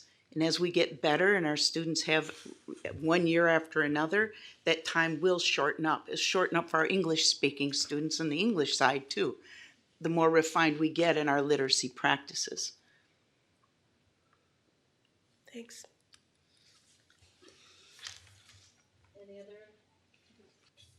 Michelle? I would assume, and correct me if I'm wrong, that the decisions the teachers are making are based on the results they're getting within the framework as they're moving forward. So I think it would be really helpful to understand, I'm just going to piggyback on where Andrew was going. I would assume that as a classroom teacher, you would know how much and where to go next. Based on the collaborative teaming and work. So, you know, I think it can vary from classroom to classroom. I'm sure it does, just like everything else, and it should and does based on the needs of kids. So I'll be curious to hear from the speakers how that's working for them as well. Well, keep in mind we have only implemented this beginning this year.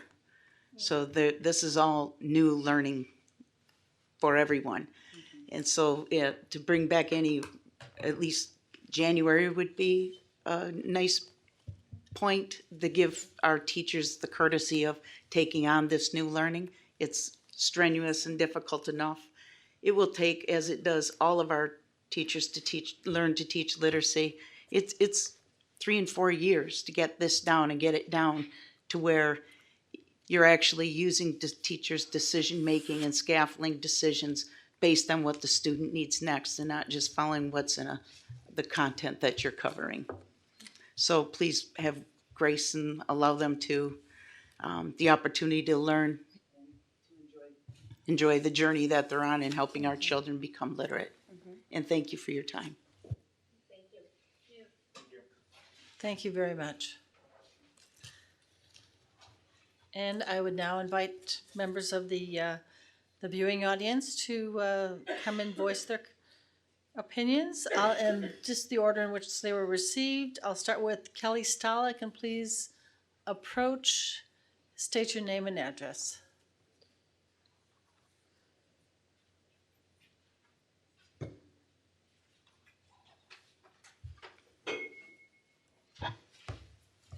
Hi, Kelly Stalick, 2677 Van Beek in Green Bay. I'm going to try to keep it short because there's been a lot of talking tonight, and I think we're probably already overwhelmed by some of these concepts. I know that I am. I'm continuing to learn more about all of these bilingual topics, so that's a good thing. This is now going to be my 7th more formal attempt to get what I think is a basic question answered.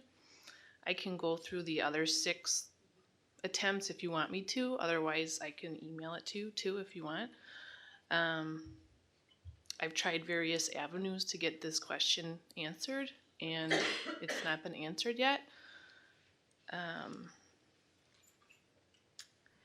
In terms of this new ratio with the program, especially the big dip beginning in 3rd grade with 70% English, 30% Spanish, is this new ratio aligned with any scientific or evidence-based research to support the effectiveness of the new bilingual model?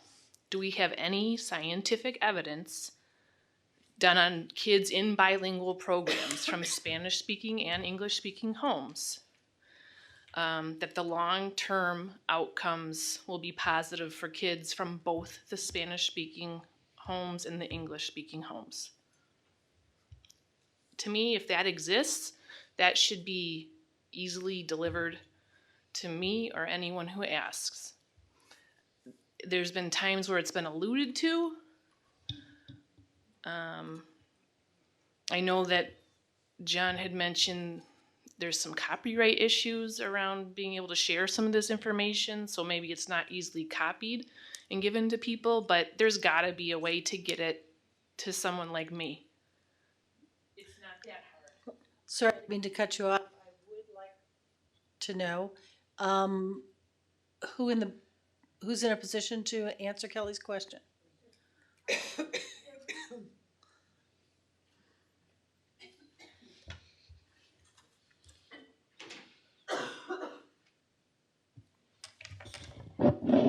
The research that we're using is from Dr. Kathy Escamilla from Biliteracy from the Start. I believe I gave you a copy of that research. I'll be happy to point out to you different pages as to where that research is. Thank you. I do appreciate Gina did send me the book. I haven't had a chance to read the whole book. It's going to take me some time because I don't have the extensive bilingual background, so it's going to take me longer to read it, to understand it, and really be able to digest it. So in the meantime, if someone would be able to point out certain pages that show that there's something standing behind these changes, other than our district's data with forward test exams and EDL, etc., I can get on board with it better. And Gina is nodding that she can do that.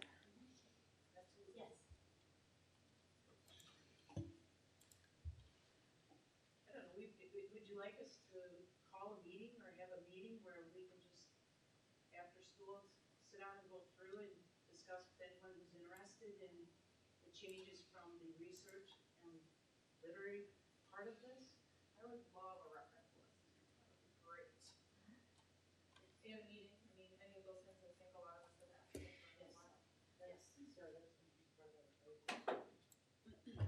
Kelly, would that be something you would be interested in? Okay, okay. Okay, wait, technically. I know. Can I just ask a quick question, Kelly? And I don't know if this is to you or to the audience, but what I worry about with having that meeting is that it's another presentation by the district where we go through the same things we've already heard.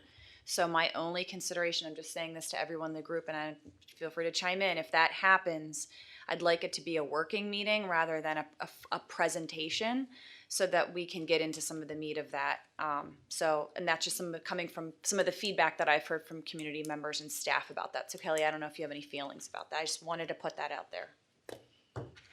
Yeah, I agree exactly with what you said. It can't be just a presentation at me for an hour long. The meaning gets lost in all the words. That is the purpose of the advisory committee. And I realize that we followed best practice in holding the number of members of an advisory council. They research tells you to keep it around 10 or 12. That's why it was divided the way it was. I guess other than an opportunity to better clarify, to share, to be more transparent, I would appreciate that we use the advisory council process.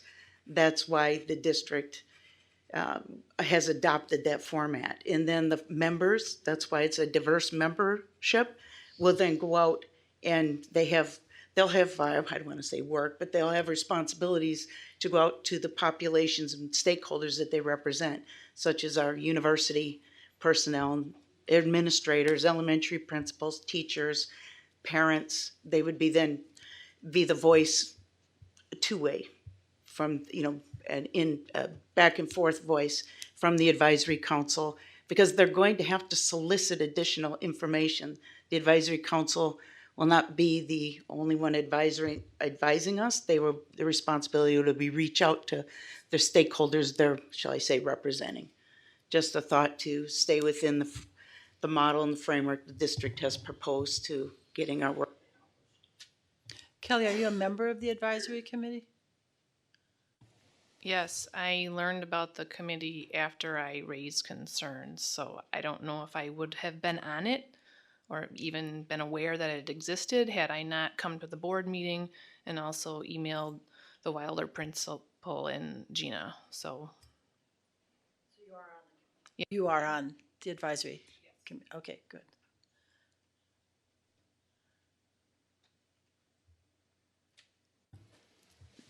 the one other thing that really struck a chord to me tonight when listening with things, I mean, I've written down a lot of questions and I could go on, but it's just too much. So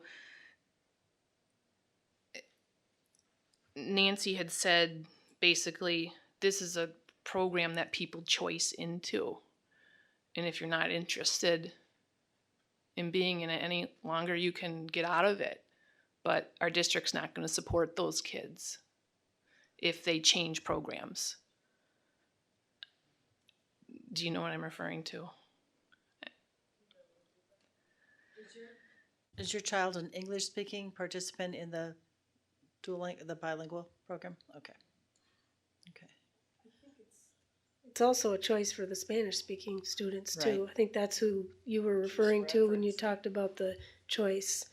It says not all of our Spanish-speaking children's parents choose to put them in a bilingual program.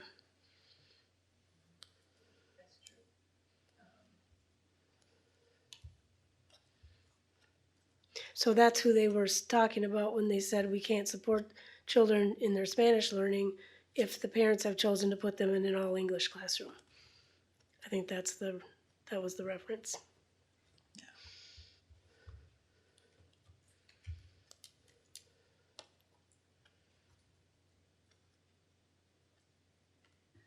I don't know. I need some time to get my thoughts around this because some of what was said tonight was very upsetting, and it struck an emotional, personal chord with me, and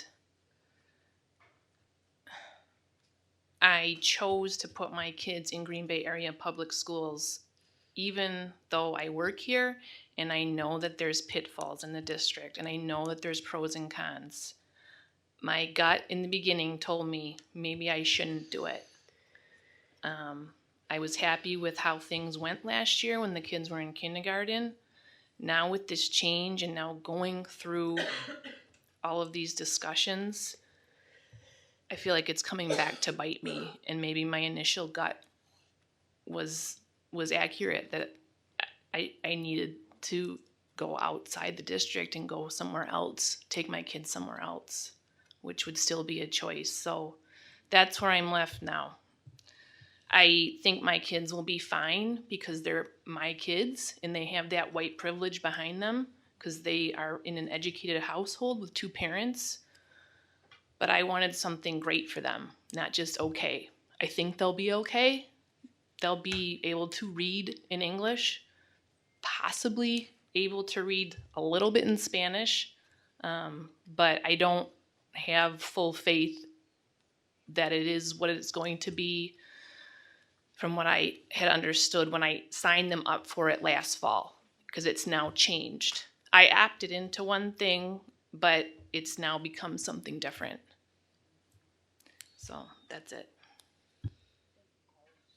Thank you, Kelly. Melissa.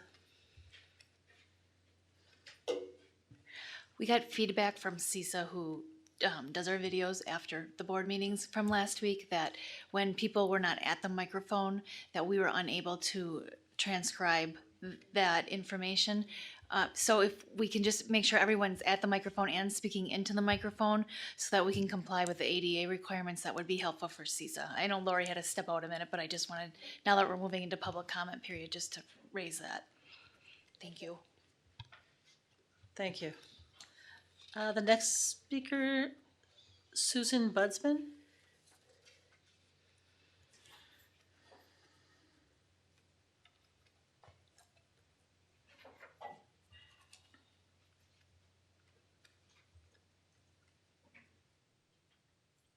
Yeah, but the red light will go on when you hit the right button. Nope.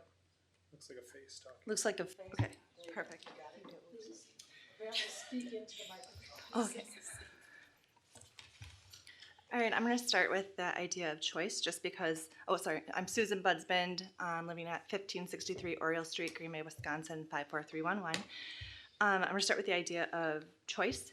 I am a mother of two-way students, but I am also a district employee, and part of my role up until the last couple of years has been sitting down with the Spanish families after we were done assessing them, doing whole language questionnaires, and having conversations with the families about what program we recommended for their child. And again, that's where that choice comes in. We're recommending this, and then they get to pick. But with that recommendation, I always had that strong longitudinal research of Thomas and Collier. I explained that we have one ways, we have two ways, depending what school it was at. That research shows this is what's best for kids. It's learning to read and write in their home language or their first language first, and then transferring it into their second language over time. I sat and shared the percentages, and that's actually one of the reasons I'm struggling with this change this year and even falling asleep at night, because I promised something to families and we're not fulfilling that for them.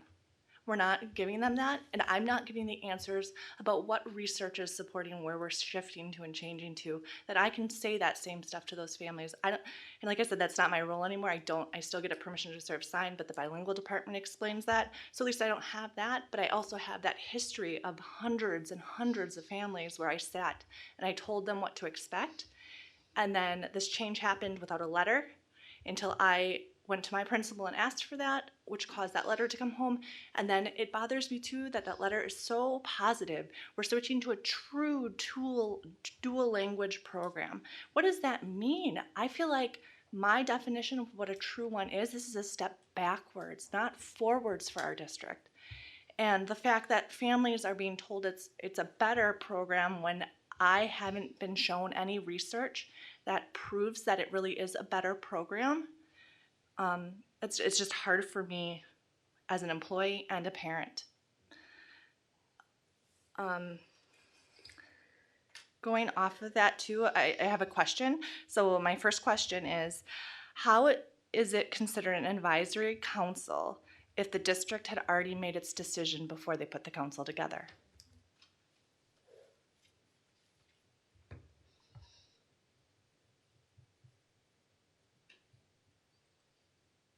the advisory council is an ongoing council for the program. It's not something, it's not like the task force that they had a short-term goal. This is an ongoing advisory council.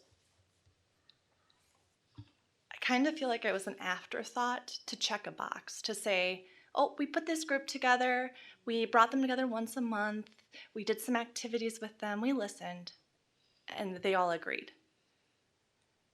Because even as I listened to them share out, they talked about one parent saying they want English. But then I feel like as a district that we need to have the vocabulary if they're misunderstanding that English is the pathway and what's best for their child, that we should be able to say, well, there's research. There's this Thomas and Collier. It was done long term, and it shows that it's best to start foundationally in their first home language and then transition into the second language. Like, you just need to have the vocabulary and the understanding to explain it. But when I keep asking for clarifying questions about why, and they can't give that research, they can't give that why, it's because it doesn't exist. Like, I think what they're talking about with those copies they wanted to share, I know what they're talking about. They're talking about the Literacy Minute breakouts. But Escamilla, like, I'm going back to what I shared at that last meeting. She quote says, "It is important to note that dual language programs have the advantage of being able to maintain a 50-50 time allocations in grades 3 through 5. This is a luxury that we wish were available also to more transitional bilingual models," end quote. So Escamilla is not saying 70-30. I can't find research on the 70-30 where 70% is in English. I feel like my question is, my next one would be, What is the difference between a one-way bilingual program and a late exit transitional program? That's my next question.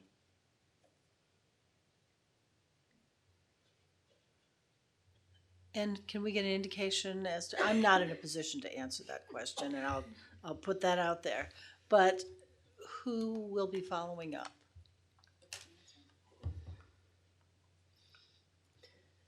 Can we keep a list of questions and ask Nancy and, Do you have that in a format that you're willing to submit to us? I mean, can we just write it down and have Yeah. Nancy and Gina come up at the very end and answer everybody's questions all at once? So somebody just needs to, Nancy, can you just keep track of, or Gina, the questions? I guess I'm not sure what protocol is to some extent. We'd be glad to come up and share afterwards with some initial answers, but then I think some of the questions might require. Sure. And that's Yeah, fine. that's fine. That's fine. Yeah. I think I might move back there so that I can. Commiserate? Okay, go ahead. Christina? Can you just repeat, I want to write your question down as well. So can you just repeat that again for my own records? Can you put your, sorry. I want to know what is the difference between a one-way bilingual program and a late exit transitional program? Because I know our district is saying we have one-ways, and I'm questioning whether that's really what we're giving kids. Late transitional. Transitional.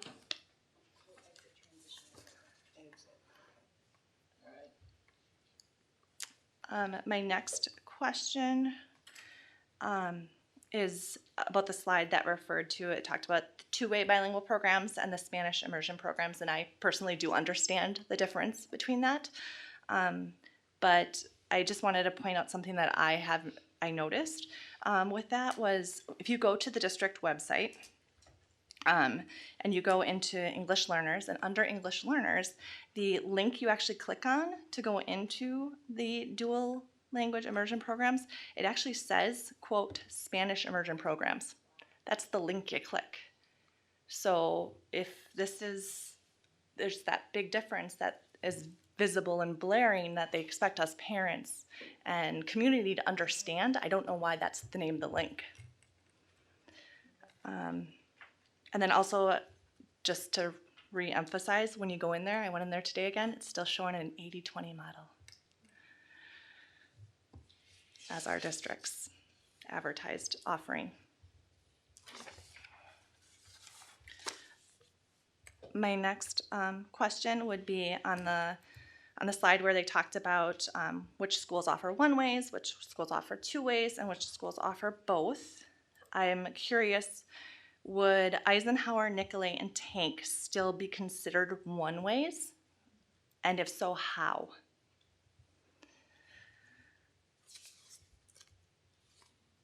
Say that one more time. Eisenhower, Nicolay, and Tank. Eisenhower, Nicolay, and Tank, if they'd still be considered one ways. Because there's a huge difference in what the bilingual program looks like in those three schools compared to the other bilingual schools.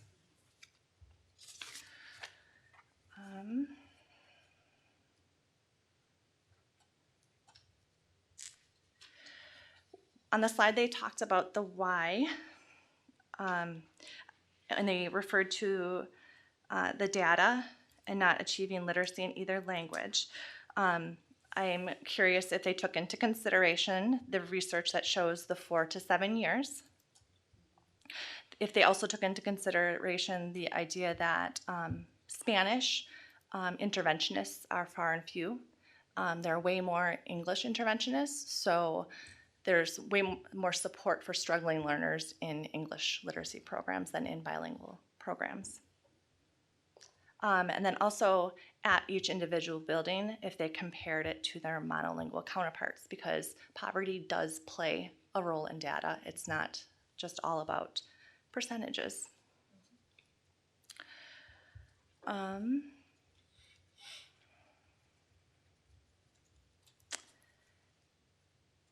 Where they talked about the bullet about emphasis on Spanish versus English language allocation.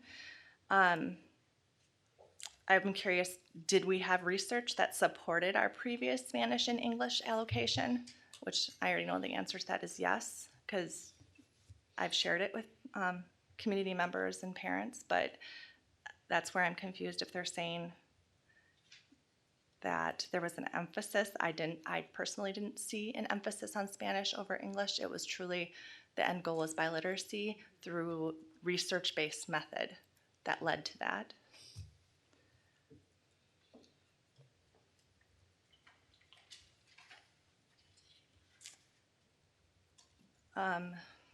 Speaking to the strong literacy focus, the idea of what are we doing for our new to the country kids, because I've had more than one bilingual teacher come to me not sure what to do and how to support with 70% in the 3rd through 5th grade being in English and them not understanding it.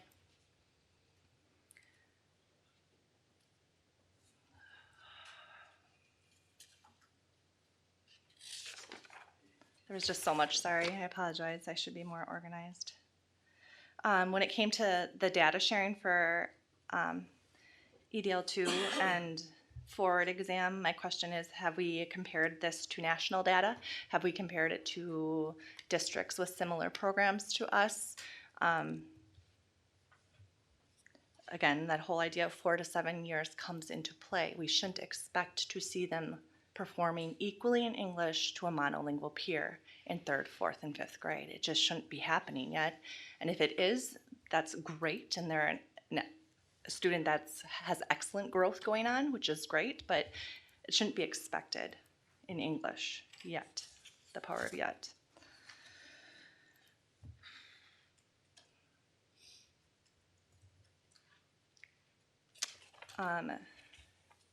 Looking at the two-way program data, I feel like that makes sense. That chart they showed where it had the English proficient students and then the EL learners in the two-way program.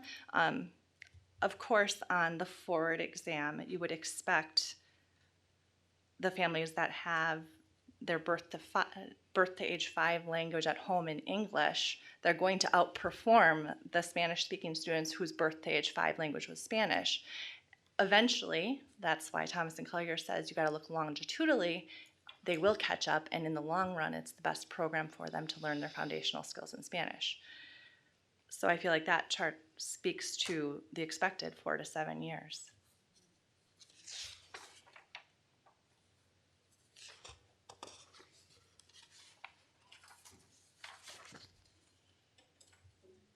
Susan, I'm wondering, as you're going through slide by slide, if you would be willing to maybe let one of the other speakers come up and make their statement, and then I'd bring you back up if you could have your questions lined up. I have one last one and I'm done. All right.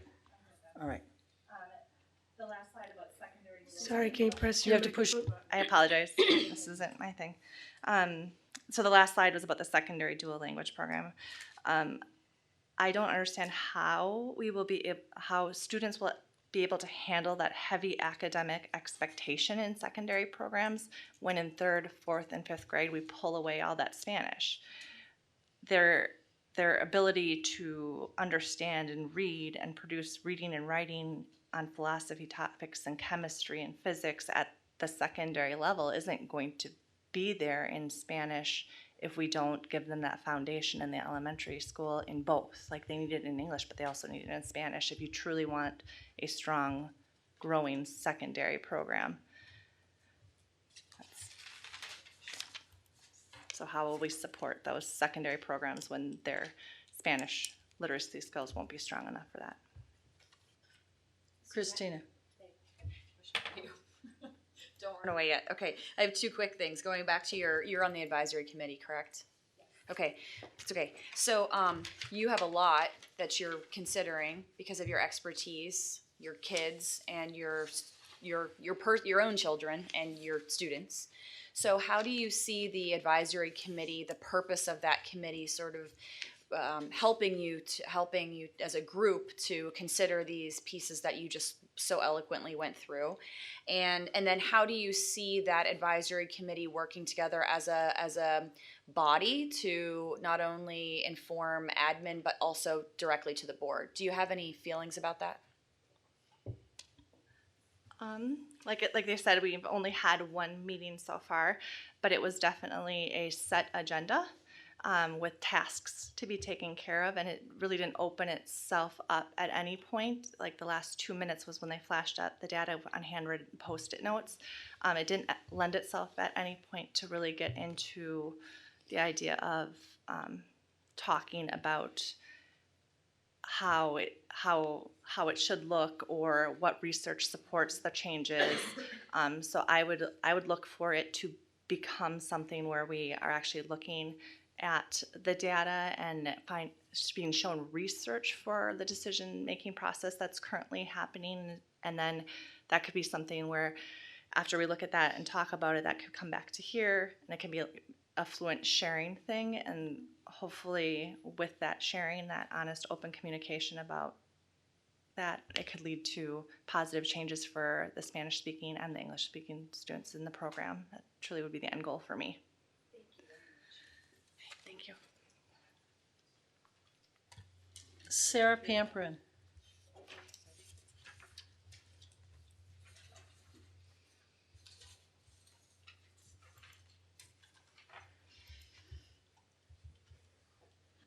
Hello, everyone.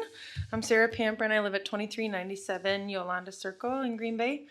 Before I begin, I just want to personally thank especially Andrew, Kristina, and Katie for reaching out to me in regards to things related to bilingual education, and actually coming to me instead of me having to find people to talk to about concerns.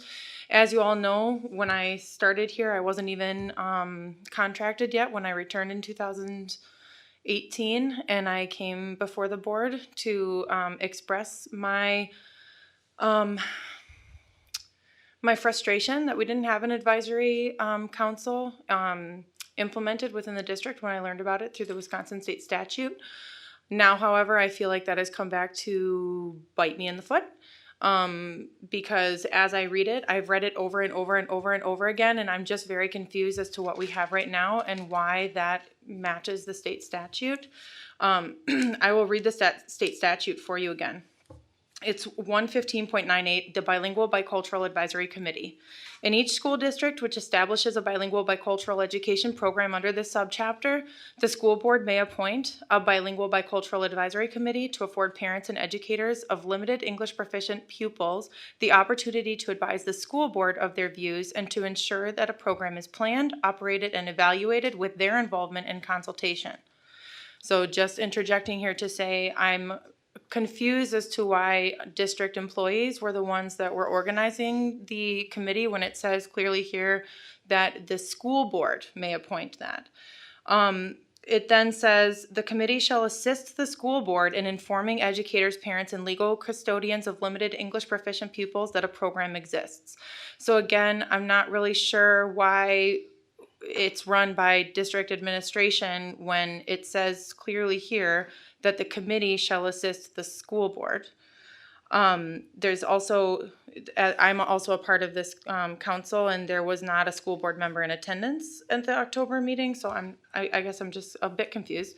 It then goes on to say the committee shall be composed of parents of limited English proficient pupils enrolled in the bilingual bicultural education program, bilingual and other teachers, bilingual teachers' aides, bilingual and other counselors, and bilingual counselors' aides in the district, at least one representative from the community, and a representative of the school district administration. So to me, when I read this, and it might be interpretation, but the very last listed member on that is someone from a district administration. It doesn't say that it should be led by district administration. So I guess I'm just confused as to how this is going to be meaningful and fruitful if it is again something that is led by district administration when we're really trying to elevate the voices of families and students and teachers that are in the program. So that is one thing. I also, Gina, when she began her presentation, had stated that Wisconsin is unique with its state statutes about bilingual education. I did some research. Actually, there are 8 states that have statutes about bilingual education. That's not very many, but that's not also only one. There are actually also 34 states that, although they don't have statutes about them, there are 34 states in our country in 2012-13 that had a Spanish bilingual program, at least one within the state. So this isn't unique. This isn't something that we are trying out and like forging new ground. This is something that has been in existence for quite some time. The presenters talked about having some sort of Spanish immersion summer program. Guess what? Guess who tried to run that last summer? That would be me. I called it Latinos en los Estados Unidos, Latinos in the United States. I listed a bunch of community partners, as I had to for all secondary programming. I put together a huge proposal, and of course it didn't run because we are required to apparently advertise our own summer school classes, and I didn't get the attendance for that class. So I'm not really sure. Also, with all of the issues with transportation last summer, I'm not really sure how we're going to get students in attendance if we're not providing them transportation. Another issue I have here, although Dr. Lindsay Moses, I'm sure, is very qualified, I was mystified as to why she was leading a professional development this summer about bilingual education. I looked at her CV. There is absolutely, not once on her CV is there any mention of bilingual learners. There is mention of linguistically diverse students, but nothing specific to working in bilingual programs. And so that was confusing to me. There's also in the slide talking about how Dan's has a 2-way bilingual program. It wasn't addressed that that's actually being phased out. So just wanted to make sure that that was clear. There was a slide on there that actually got my blood boiling a bit that said, it was slide number 7, and it mentioned things that teachers weren't doing. I can tell you with complete confidence that teachers are doing a lot of the things that people are saying we are not. I'm very confused as to how that data is being collected. I'm not sure if there are cameras in the rooms that are watching us, because I have once had a district administrator in my classroom to observe me, and it was for 30 seconds, and it was actually to check that I had the correct anchor charts up in my classroom. And so I guess I'm just confused as to where we're getting this data from that's talking about what teachers are or aren't doing in their classrooms. I also looked into Dr. Escamilla because as far as I knew, she is still currently working. I found her, it says on her website that she is still the leader of the Bueno Center for Multicultural Education in Colorado. She has a colorado.edu email address. So I reached out to her to ask her if she was interested in exclusively working with Green Bay schools, because if she is, I'm not sure why we're not taking advantage of that opportunity and why we haven't been for quite some time.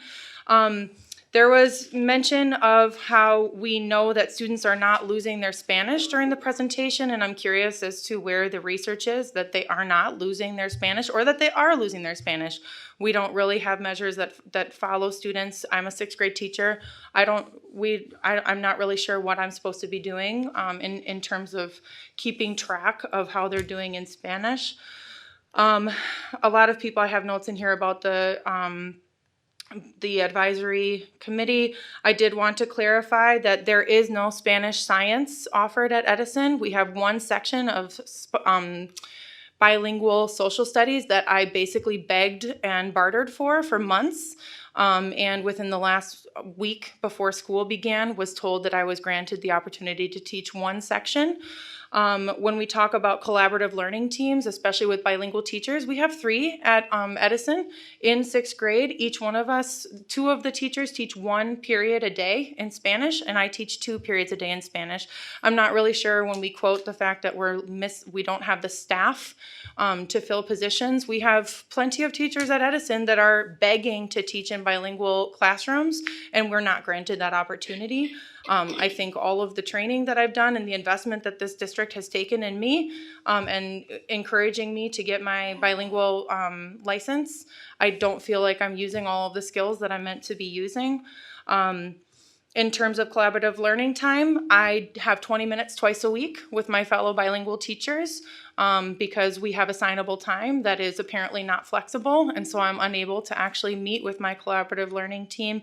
After, again, a lot of begging and pleading, was granted a day to do some planning, which I am very grateful for. However, we were only able to get through one unit for the entire year, and we are approaching the end of that unit, and I'm not really sure now what happens and how we're able to plan and collaborate together again. Let's see.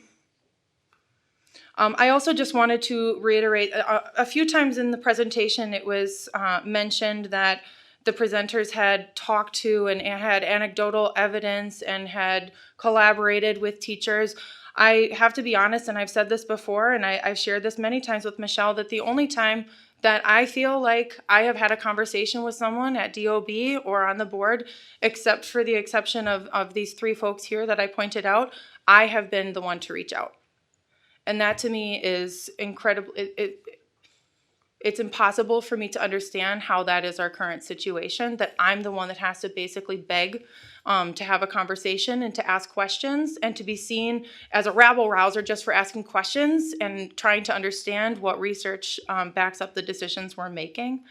I was actually a part of the committee years ago that wrote the BOOFs, the content-centered curriculum. I have almost got my PhD in social studies education, and I can tell you that social studies education is a really great way for students to learn literacy because it helps with engagement. It helps students find what they're passionate about, and it's unfortunate as a 6th grade teacher that I'm having to teach some students for the very first time anything about social studies because there is not time in elementary school because there's so much push for literacy and math. There was also conversation about room for flexibility. I know Andrew was asking a lot of questions to understand more about where that flexibility comes into play. I'm curious as to how that flexibility comes into play in a middle school setting where kids are with us 54 minutes a day and then they leave. I'm not really sure how I'm supposed to push more or less Spanish with kids that I only see for 1 to 2 periods a day.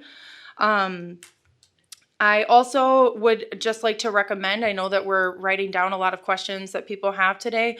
What I would ask is instead of having the presenters come up here at the end and address a lot of the questions, what I would ask is that we all take some time to mull over those questions and the answers, and that those are shared in a listening session with all people who are impacted by bilingual education in this district, because the transparency is not there and we all continue to hear mixed messages from all over the place.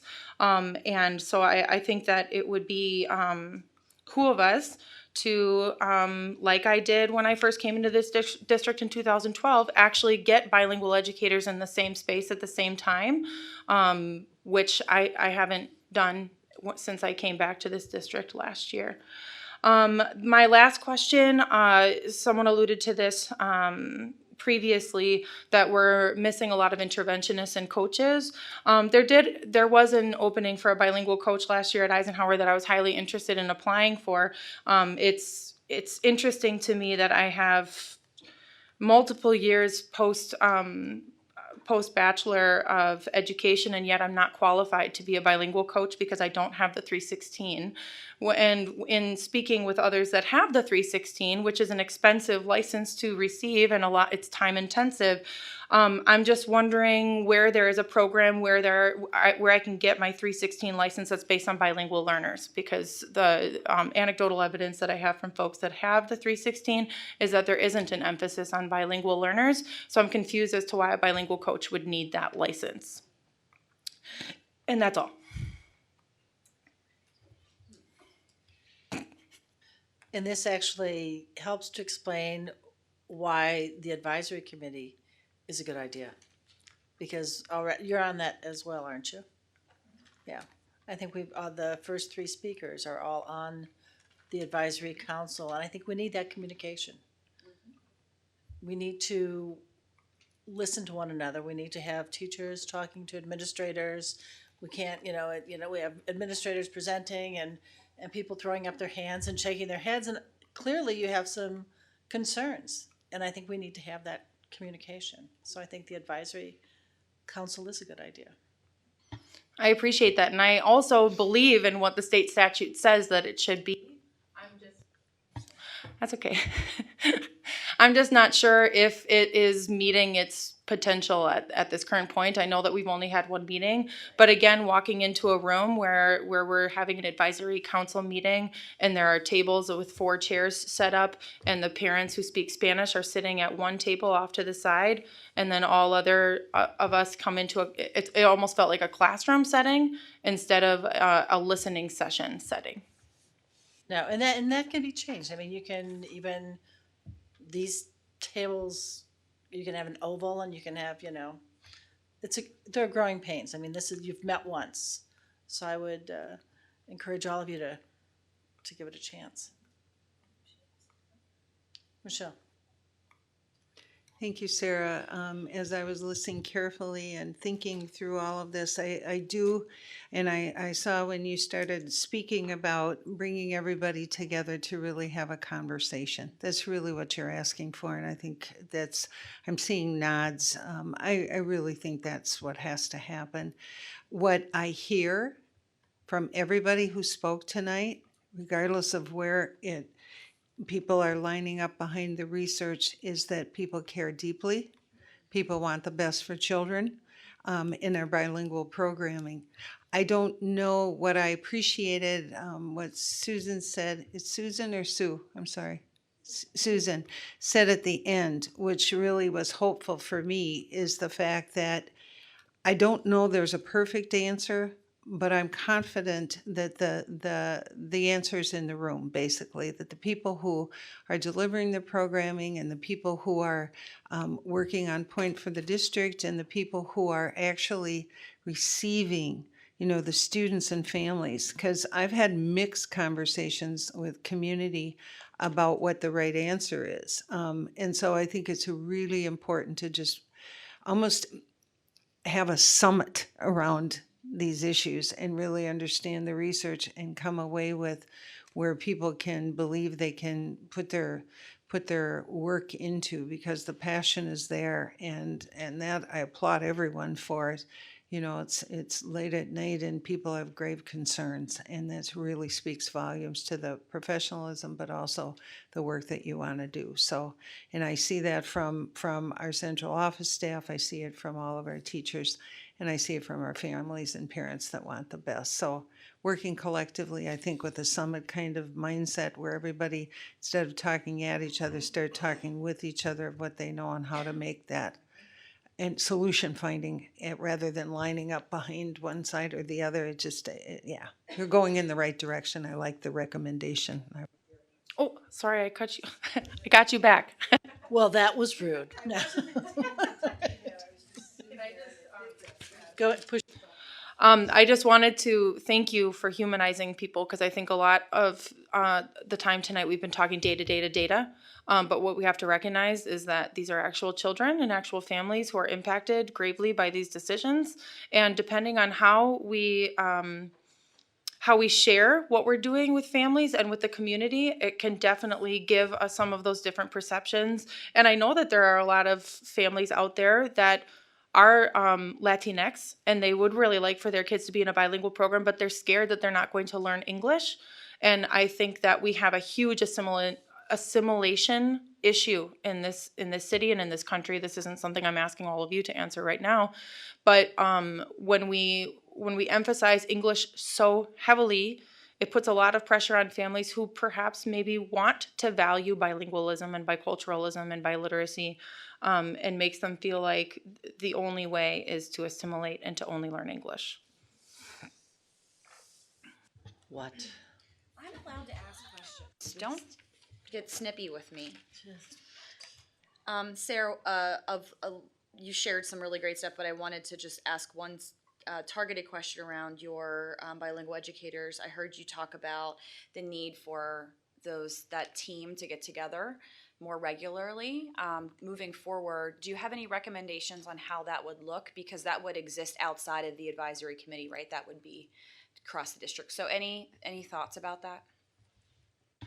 I'm not sure anymore what things look like at the elementary level. I mean, I know in general from teaching there that there is zero time for much, but I know that there is the time in middle schools. I know that the bilingual teachers and I all have one period free a day at the same time. But what is getting in the way is our assignable time, our duty.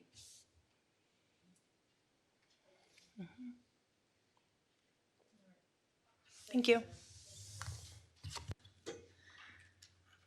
Mary Ellen Merck.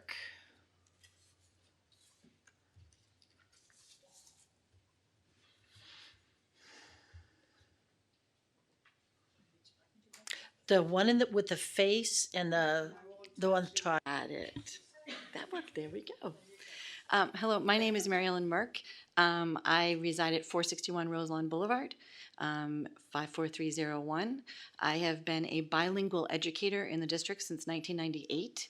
I started in the district in a transitional bilingual program and was part at Eisenhower at the time that moved to a one-way model. We designed that model together as a crew, and actually Delia and I taught in a classroom with kids together, and I was published in the WSRA about that bilingual literacy model that we did. At the time, we were trying to move the district from a transitional program into a one-way, actually into a dual language model, which we then called the one-way model. And people were like, what is a one-way model? Well, that's not in the research. That's because it is, but it is one language group. It is not two language groups.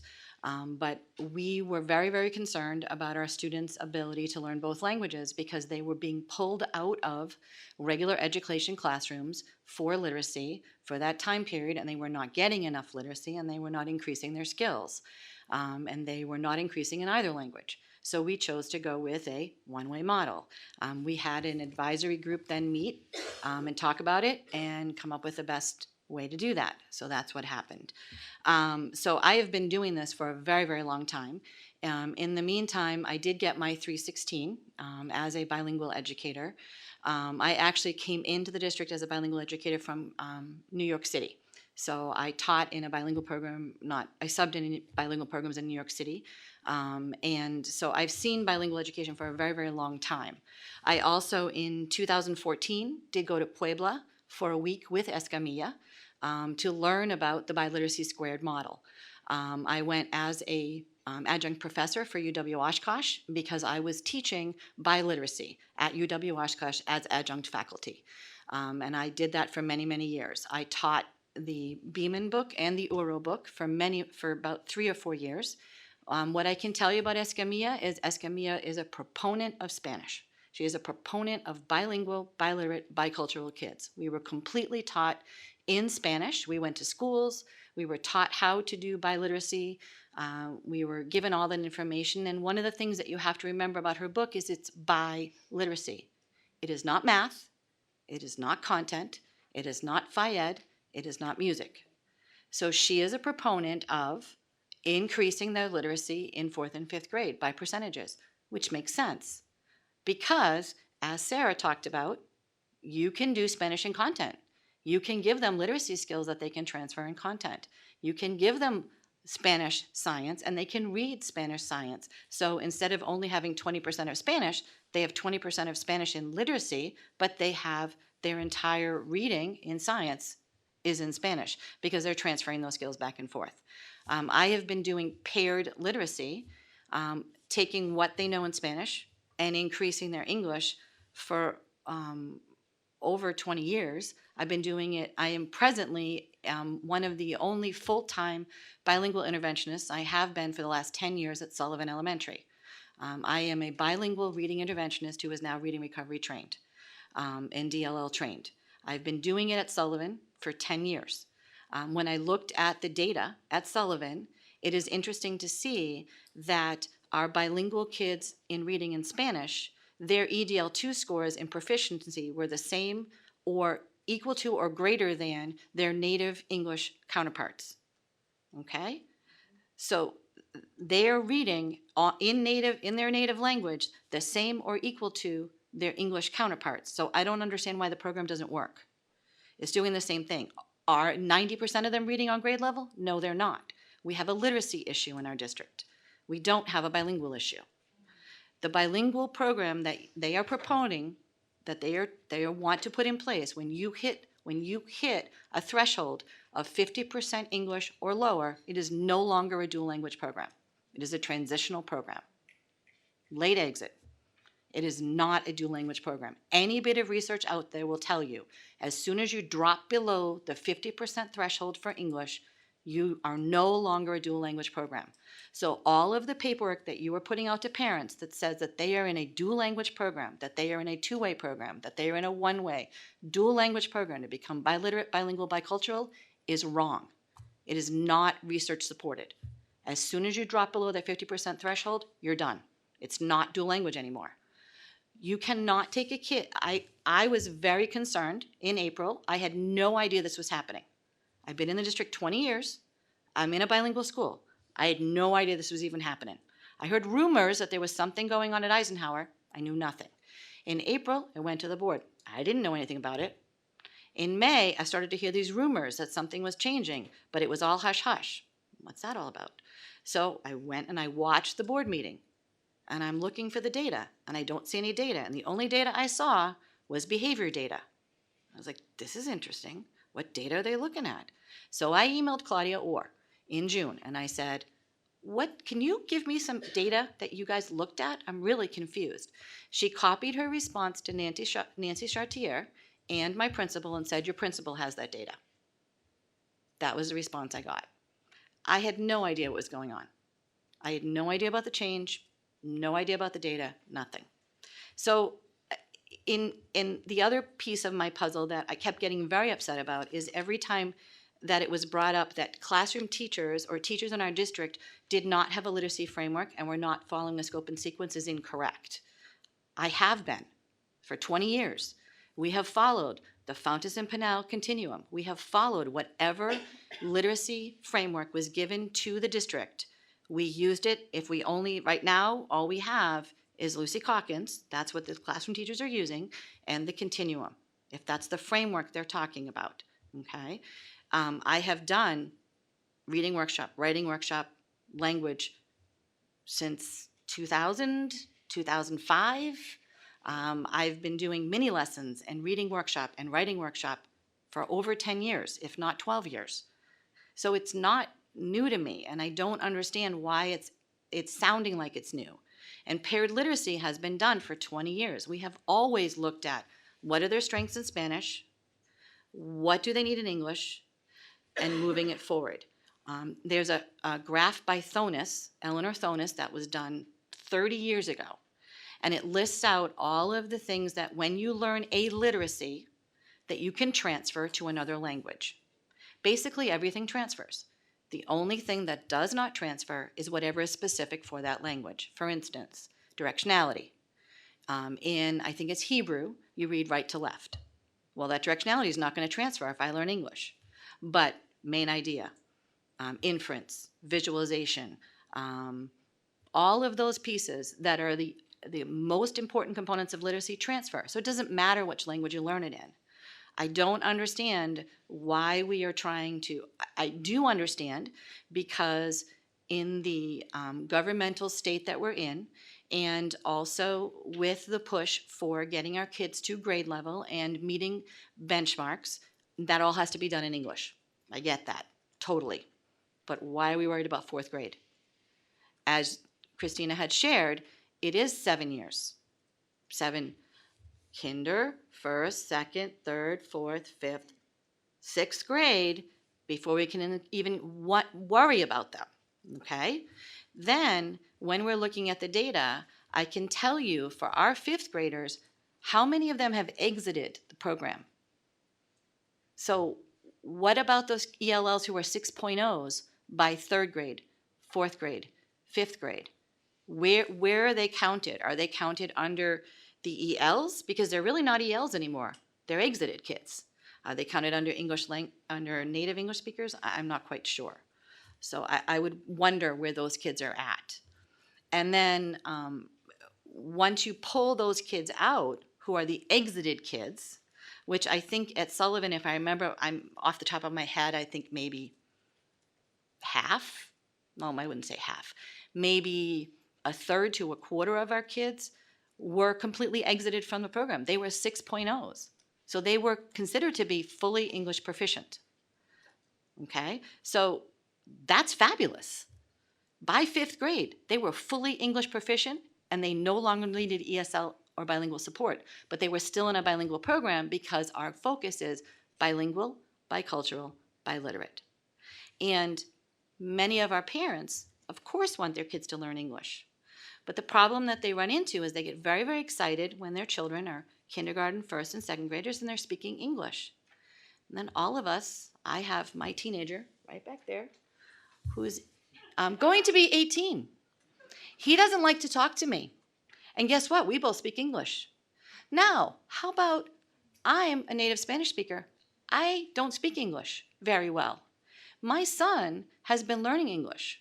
And now I take him to the doctor with me. I take him to the post office with me. I take him places with me. Where's that power shift in the family? What happens then? And now, as a school district, we're pushing them into English. So we're not going to support that family in being able to maintain communication with their own children. And yes, that is partially their responsibility, and I do tell my parents that because they'll say to me, well, they don't want to speak Spanish. And I'm like, but you're the parent. That's your job. I'm getting a little off topic, and I apologize.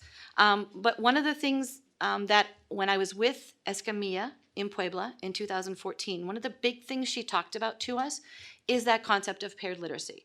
And is that concept, I remember very vividly, she talked about that our children are not 2 6-string guitars. They are 12-string guitars. And so they use all of their strings at all of the time. And that's what I do. I have some of my students who are 2nd generation here, and they speak both languages. One of my students only knows all of his colors in English. And so when we read, it's very difficult for him to read verde, because it's green in English and verde in Spanish. It's completely different. And so I have to kind of work with him. I have to decide how I want to handle that. There are other kids who are perfectly fluent. There are other students who use, I do it all the time. I'm fluctuating between both languages. I'm using those 12 strings all the time.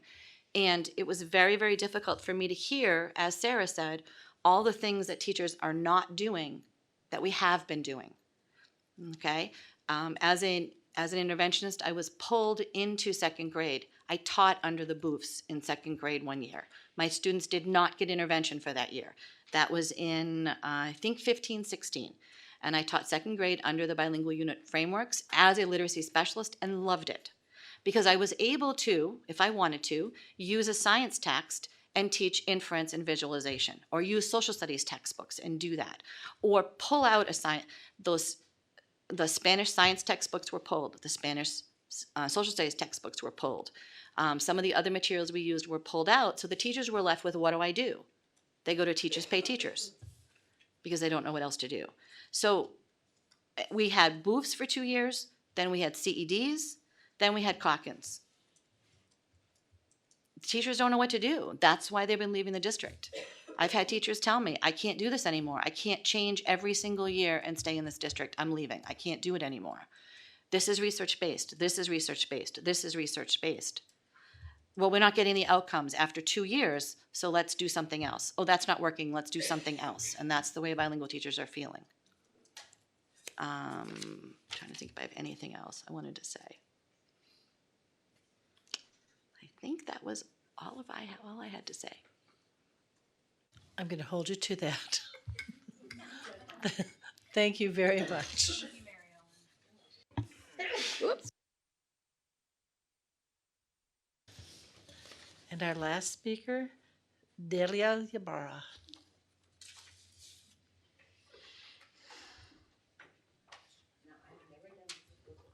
Okay, push the face with the lines coming out of it. This one? Okay. Delia Ibarra, 2535 Cherrywood Lane, and I'm a bilingual teacher at Howe. I was a bilingual teacher at Howe, and I'm at Tank. I have been teaching 44 years. 24 of them have been in bilingual education, or more maybe, I don't know. It's been a long time. But I had no idea of the new model. When the program was dissolved, they sent us to different schools, so they gave us options to transfer.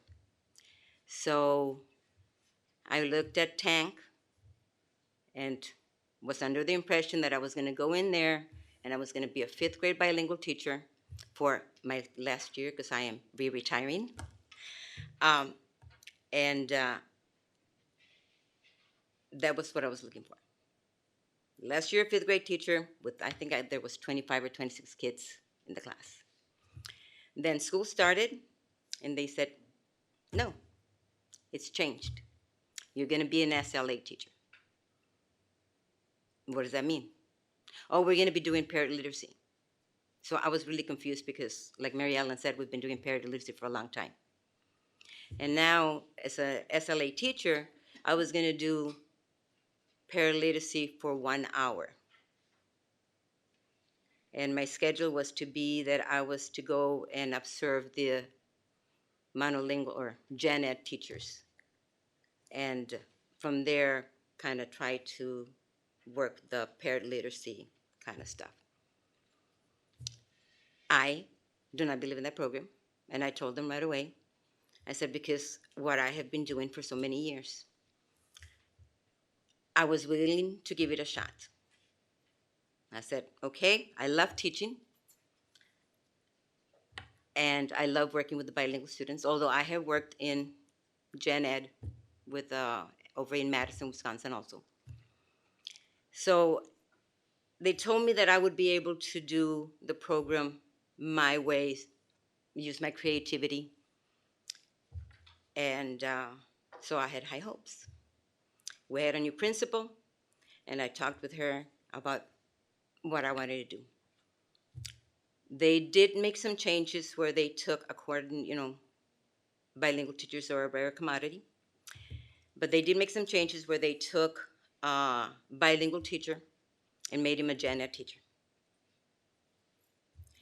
And then they took me and they made me an SLA teacher. I had the impression that I could give the students what they needed. So when we started teaching, we had a new to the country child, 4th grade. She'd only gone 1st grade. Immediately I said, oh, I can do the program that way that they told me. So instead of going to observe those mini lessons, I can go ahead and schedule half an hour of time with that student to bring her skills. And I talked to the principal, and she was like, sure, why not? They told us we could do the model the way we wanted to do it. A couple of weeks later, she came back, held an impromptu meeting, and said, we got to follow the Lucy Cockens. And you got to do this, and you got to do that. So that was it. The teacher, who is bilingual, was told he was gen ed, he was supposed to speak only English. That he could support the kids, but he was not supposed to be teaching or whatever. So it made it very, very restrictive. So I would go in there to observe sometimes, and he would be doing sign language with the kids in English, talking to them in English and doing body language instead of using the thing. So no, we do not have the flexibility that they said that we could have. The 3rd grade teacher, she was crying in the beginning of the year. And she was like, how can I do this with my kids? How can I teach them? I think it was bridges in English. Well, this is what we're doing. So you got to just adapt this or adapt that. Okay. So anyway, I have been working and doing my best in working with what I have. Then, because they took away the 26 kids that I had, they divided them and put them with the 2 general ed teachers. It brought up their numbers pretty high, 25, something like that. Well, there's all kinds of behaviors, and there's a teacher that cannot deal with the behaviors. So then they came in, they told me, okay, you're going to do your SLA, but you'll do math to support the gen ed teachers. I said, okay, I've done math. I can do that for 1 hour and still do my 4 SLAs. And then as I was talking to the teachers, they said, well, it would be best if you could help us during reading and writing. So then we suggested that I help with the reading and writing. And I guess that maybe that was my mistake, I don't know, but I didn't realize that they took it to mean, or the principal took it to mean, that it was the whole literacy thing, which I was not thinking of the whole day. So then last week, I was told, you're going to be a gen ed teacher. And I'm like, we're a rare commodity in the district or in the state, and you're going to have me do gen ed? And then they're trying to convince me that, oh yeah, because you'll be able to have those kids that don't speak that much English, they'll be comfortable in your class, and then you'll be able to do 1 hour of SLA, which means I would combine all my 23 fifth graders for 1 hour, plus do gen ed. Okay? So I thought about it, and I said, nope, I cannot do that. And if it's that way, because they were thinking of changing over to me being a gen ed teacher at the end of the trimester. I said, I'm done, and I walk away at the end of the trimester. So now you're losing a bilingual teacher in the middle of the year. Okay? So we did not, another thing that they did tell us in the beginning of the year, when I wanted to help that student, and they came back and they told me that I couldn't because I had to do Lucy Calkins and the way it was, the literacy coach was assigned to help me 44 years of teaching, doing parent literacy all this time, that she was going to come, and she's amazing. I have to say she's amazing. She was going to come and show me how to do Lucy Collins. Okay. So I was talking to her, and I was like, this is really not what I signed up for. I would love to help the new to the country student who has a story that she was also detained at ICE, or in Texas Detention Center. So she's gone through a lot of trauma.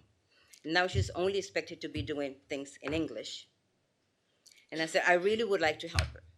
And what she told me, and I heard this from other people, is that why would I offer that service to her when our students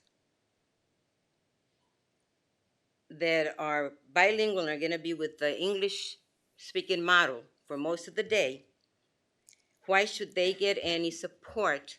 Because the Somali and the Hmong don't have that ability. And I was like, wait a minute. We're going back to way back when bilingual first started. And it's not right. If I'm able to help that child in their first language, why can I not do it? So no, we're not given any flexibility. We said this is the way it's supposed to be. They have not told us that we can be flexible. Okay? I just wanted to put a face to what's going on in the district. Thank you. Mm-hmm.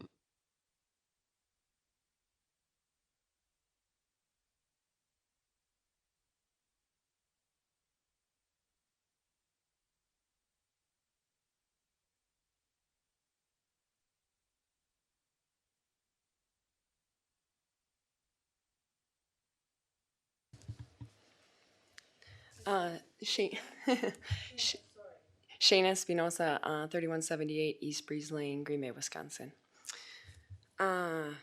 Just to start, I want to say that as a bilingual educator, I am a firm believer in the bilingualism, biliteracy.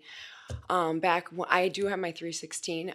Back when I was an interventionist at my current school at Dan's, with my 3rd, 4th, and 5th graders, I started alternating Spanish and English week by week and transferring those skills back and forth between the areas, the generative literacy skills that Mike and Nancy and Gina spoke about. I was told at that time, no, you're not allowed to do that. You need to only be doing Spanish intervention. And then 2 years ago, the RTI person, interventionist from the district, was pulling straight English groups out of a second grade classroom. So there are things that we know as bilingual educators that we do and that we've been doing ahead of the curve, even if that does involve more English than the district initially even said. So just to be upfront, like, we're not against English education and bilingual and biliterate education. Kind of as a little bit of comic relief, I was on the website too.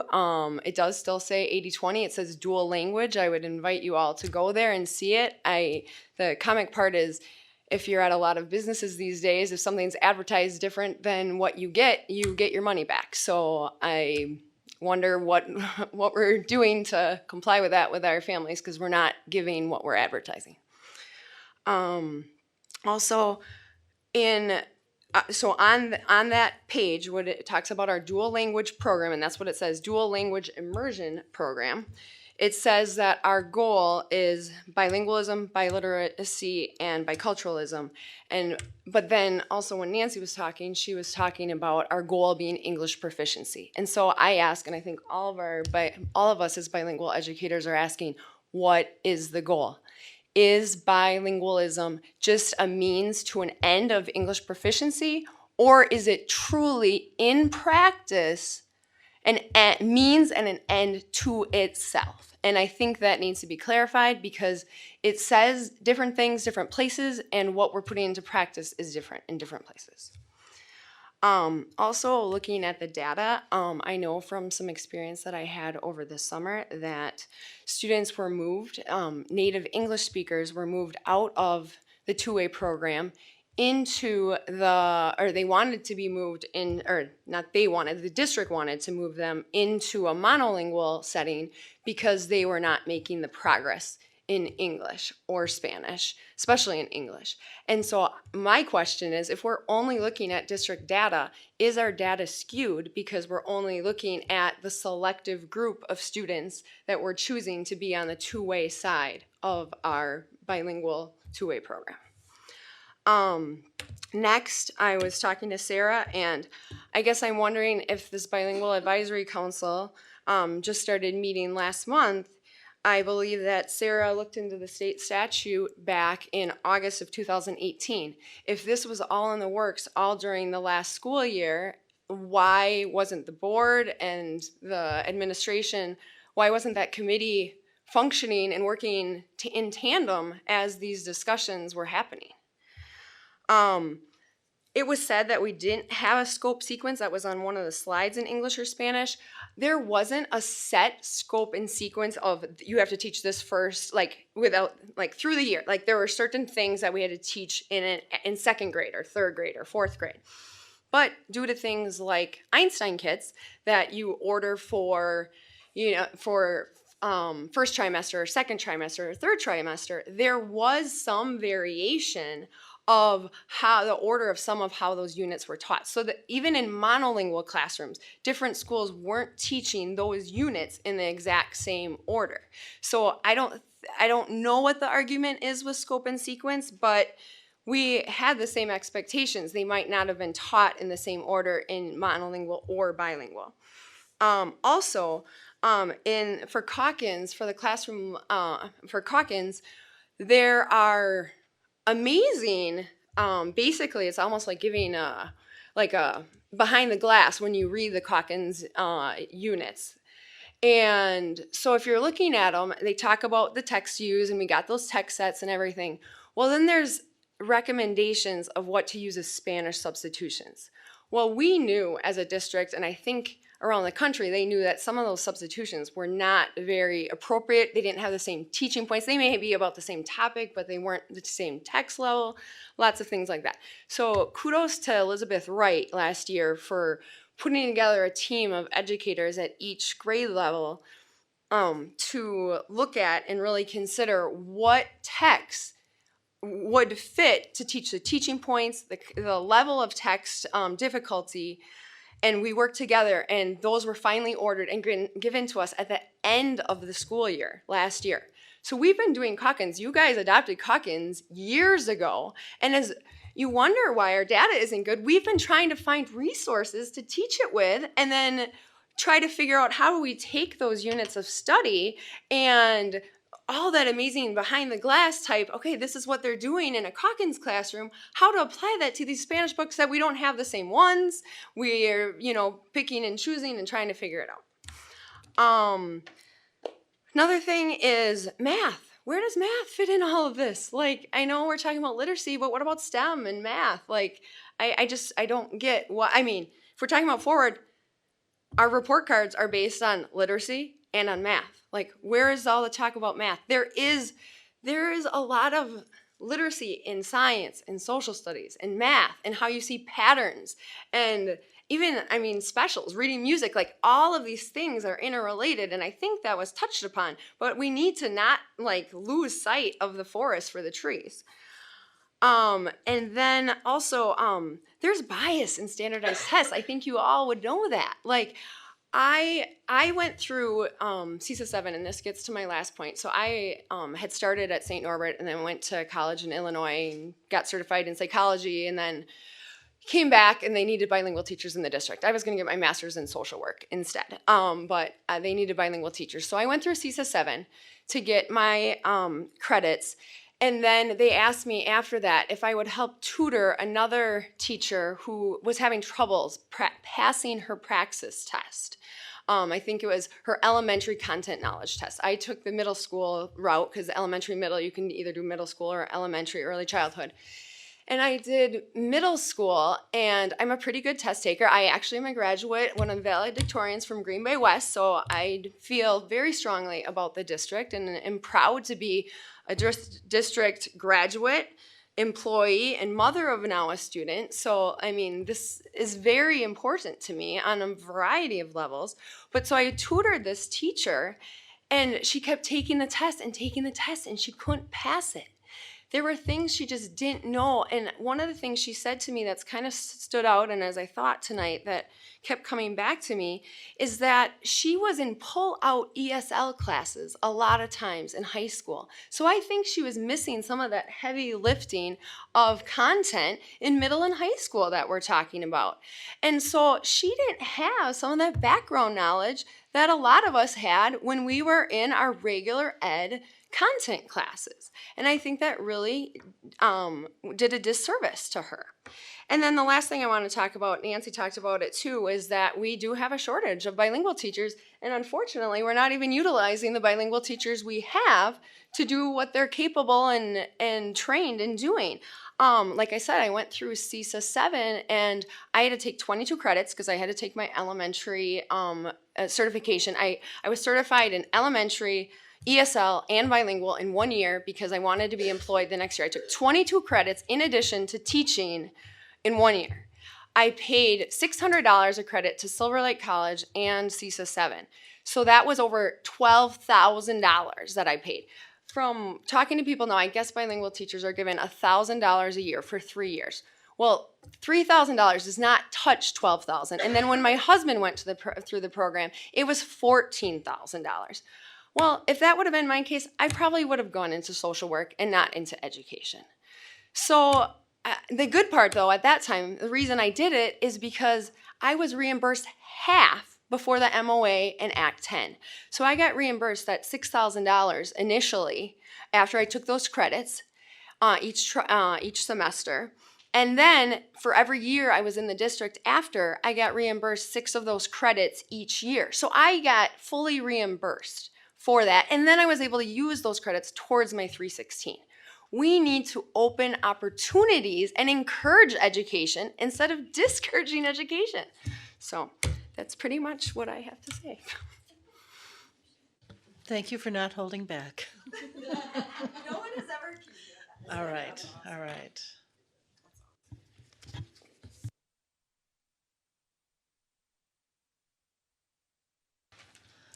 I don't have any more people who are interested in speaking.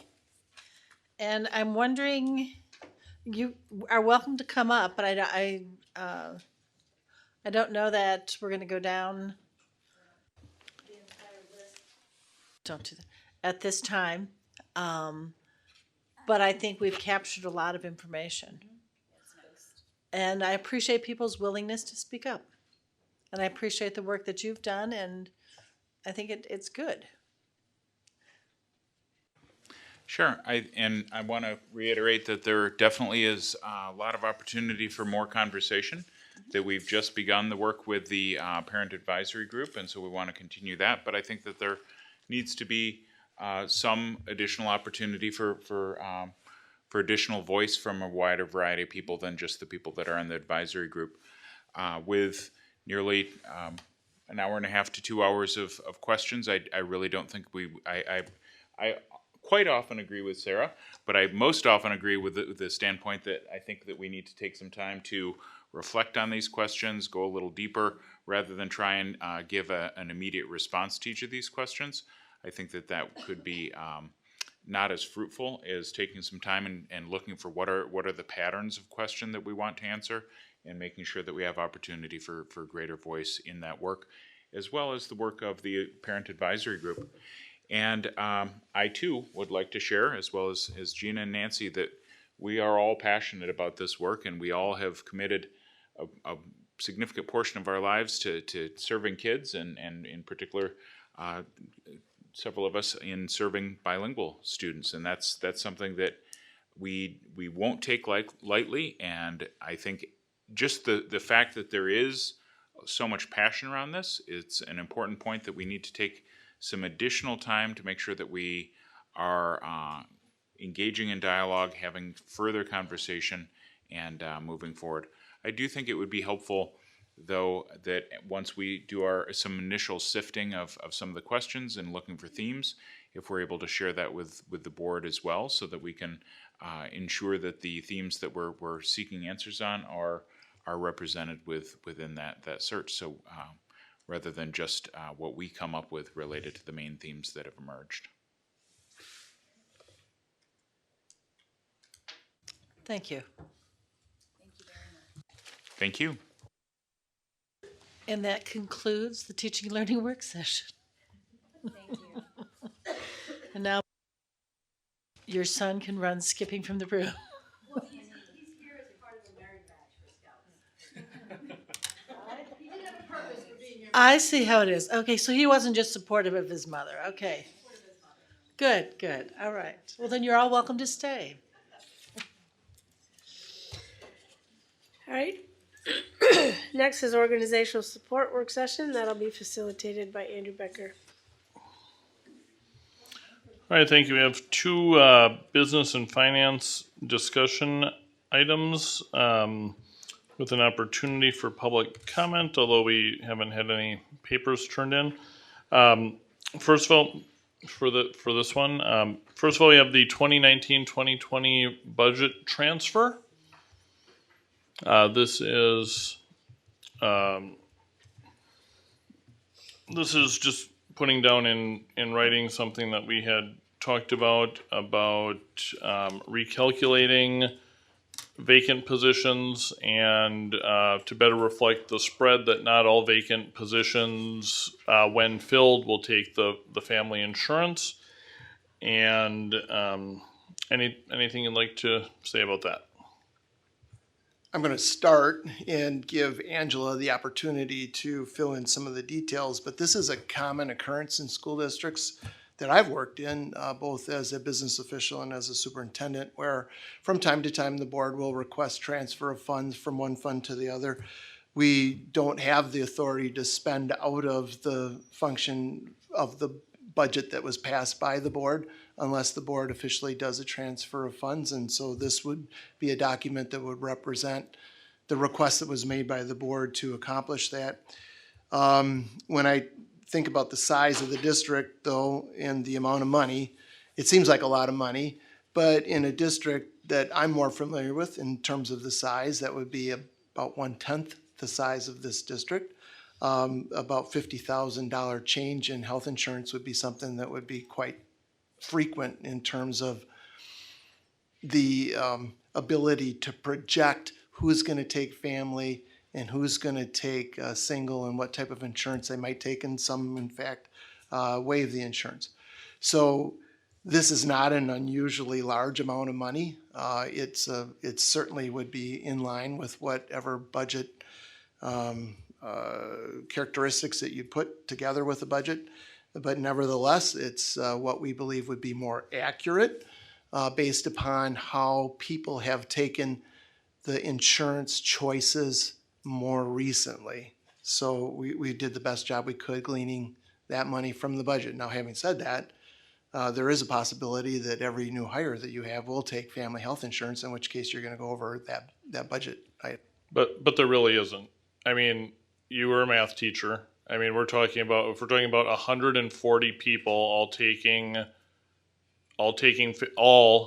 family health insurance, you're talking about something that would be what, 1 in 10 to the 30, 10 to the 50. I mean, it's possible. It's possible only in the same way that it's possible that the space station could crash onto Green Bay tomorrow. Which, I mean,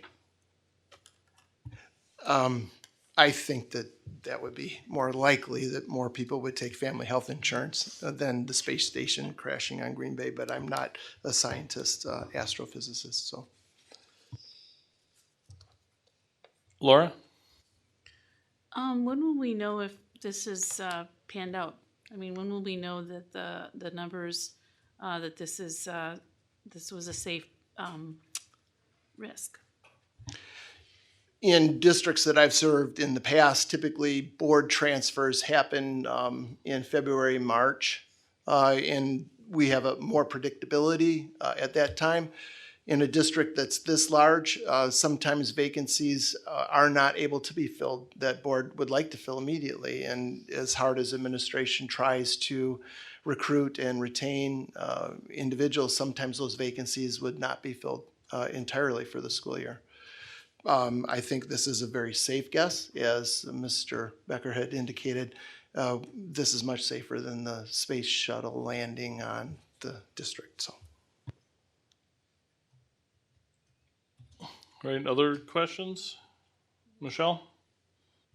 I just appreciate you putting it in writing. I know that was a request of the board, and I think it's very important to memorialize that request. So I appreciate your work on that as well. And I think it's a good move, and I know that Mr. Magus is already working to address it with you in partnership, so, and human resources with Terry as well. So thank you. Anything else? Okay, thank you.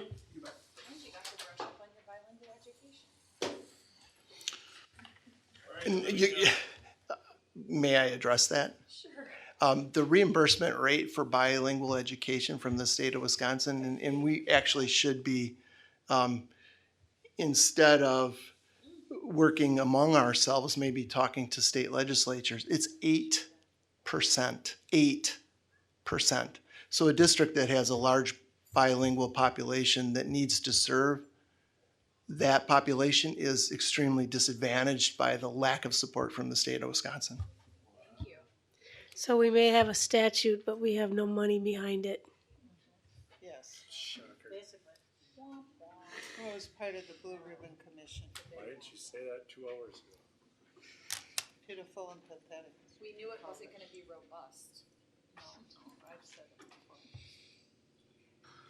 Okay, then we have school board member compensation and expenses policy, which has been put off a few times when there have been more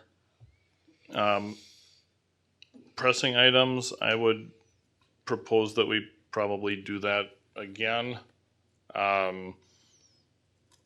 Put what off? We just freed up $500,000. We did, and I think that I'm kidding. well, so here's why I don't want to just say let's not even look until next year. The board policy is that we look at it April when the new board is elected. I think it probably makes sense to do something to increase board member compensation, but have it not take effect until some amount of time has passed. I think that, but we have a lot going on. We've been here for a long time on a heavy subject. If no one else has any idea of what we might do differently. I don't have the right answer either. I just know that in probably about 18 years or so since we moved from a per meeting model to a per month model, it's been the same for 18 years or so, and it doesn't go as far, and I don't want to me, for me, it's not about whether I ever benefit from this or not. It's about, are we offering something that's some kind of reasonable compensation to allow someone to make a choice that whatever they might have to give up as far as a second job to do this, or need assistance with babysitting to do this, whatever, that it's meaningful. And when we thought it was 18 years ago, if we thought it was 18 years ago, either we were wrong then and we were overcompensating, or we weren't wrong and I don't think we were, and then it's probably undercompensating for, again, this isn't about me working in it's not about me working in a professional job and having time. It's about who maybe couldn't run because the money isn't enough to give up a second job or reduce hours at a second job. But I don't have the answer tonight. I would suggest we look at it and just move it back a month. And how will you have an answer in a month? I don't have to always have the answers though. No, but I mean, what information do you need to be able to have an answer in your own head, to have an answer in a month that you don't have tonight? I suppose I would probably want to dig a little deeper into CPI and that kind of thing, and also look at, probably find out if there's any, probably do some, although I don't base things entirely on what other districts do, maybe some comparisons there.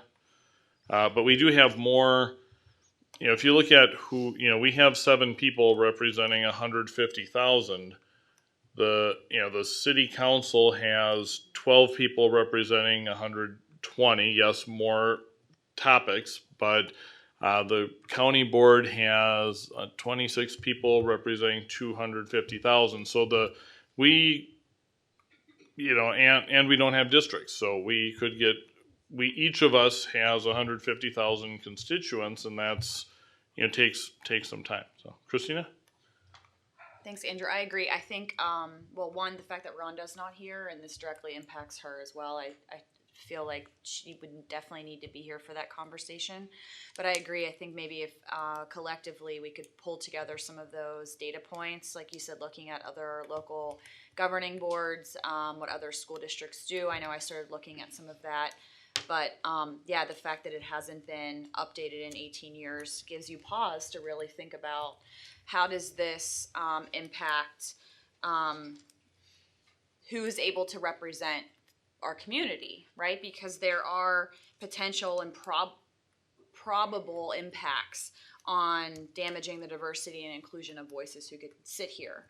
So I think it's a bigger conversation, and yes, I feel like after 3 hours, my brain is not capable of diving into that, and perhaps we could wait. So, my concern is that this is probably the fourth, at least, time that we've brought this up with serious intention to look at it. And we've had comparisons. We've looked at other districts, what they do. We never get to the point of actually doing something. And so that's why when I asked you that question is what would it take for you to have an answer to be able to make a decision, because we've talked about it as to limiting who can run, and of course it's always, well, it's not hard for every elected body, but it's hard for this elected body to raise the pay when we know it comes out of our students' pockets.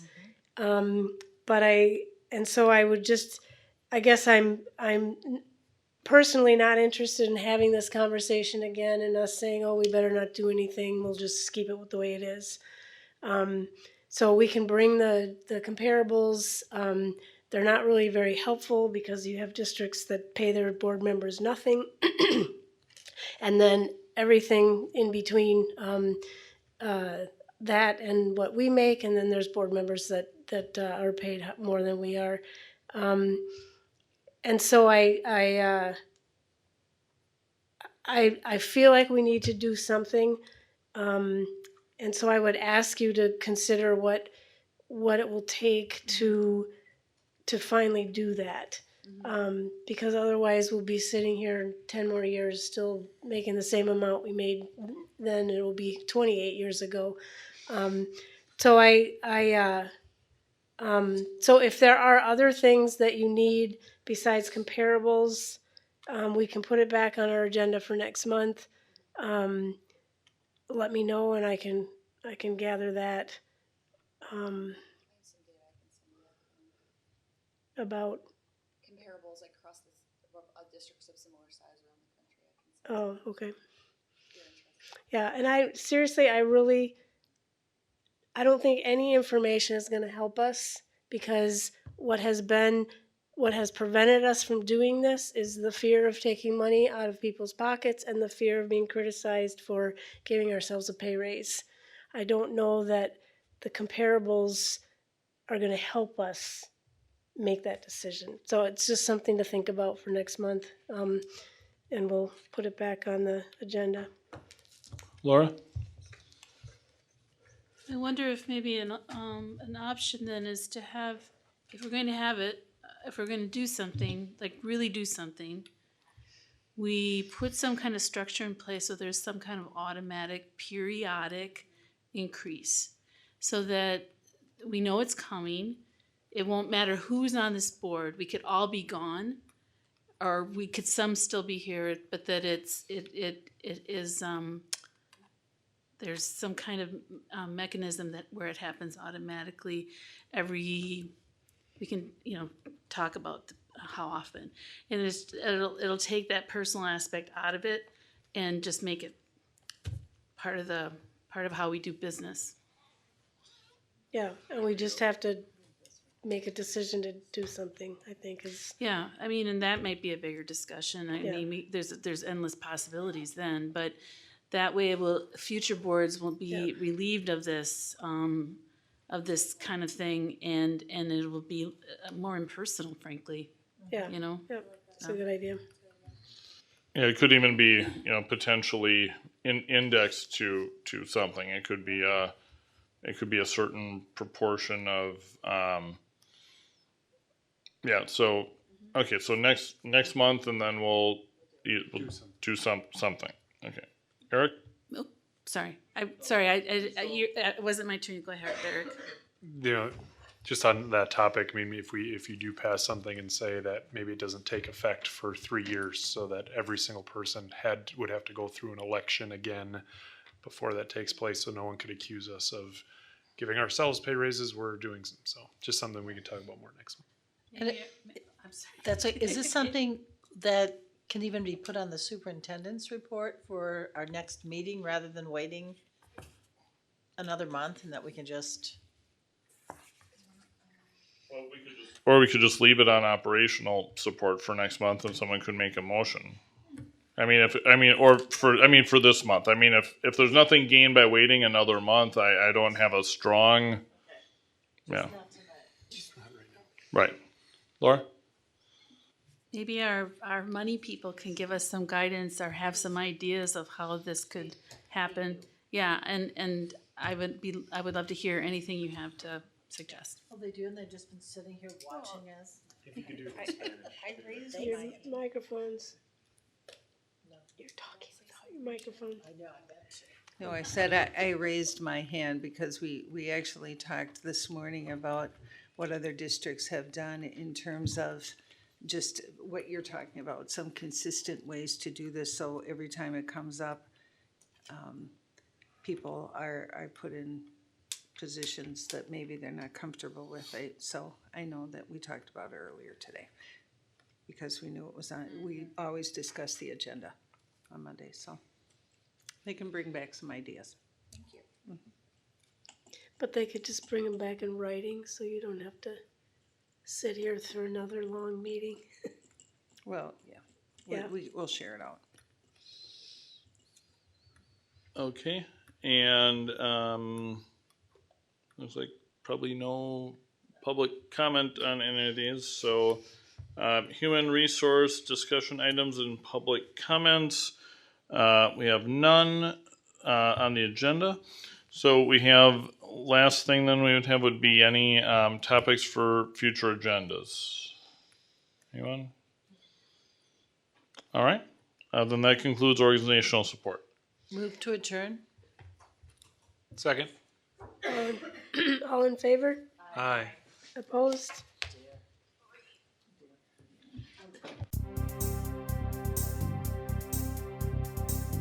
You have been watching the Green Bay Area Public School District's Board of Education meeting. Please visit the school district's website, www.gbaps.org, to view the program again.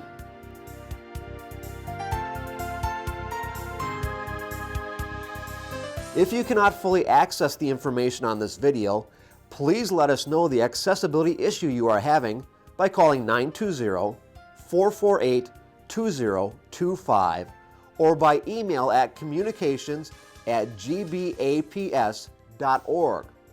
We will try to provide the information to you in an alternative format and/or make the necessary improvements to make the information accessible.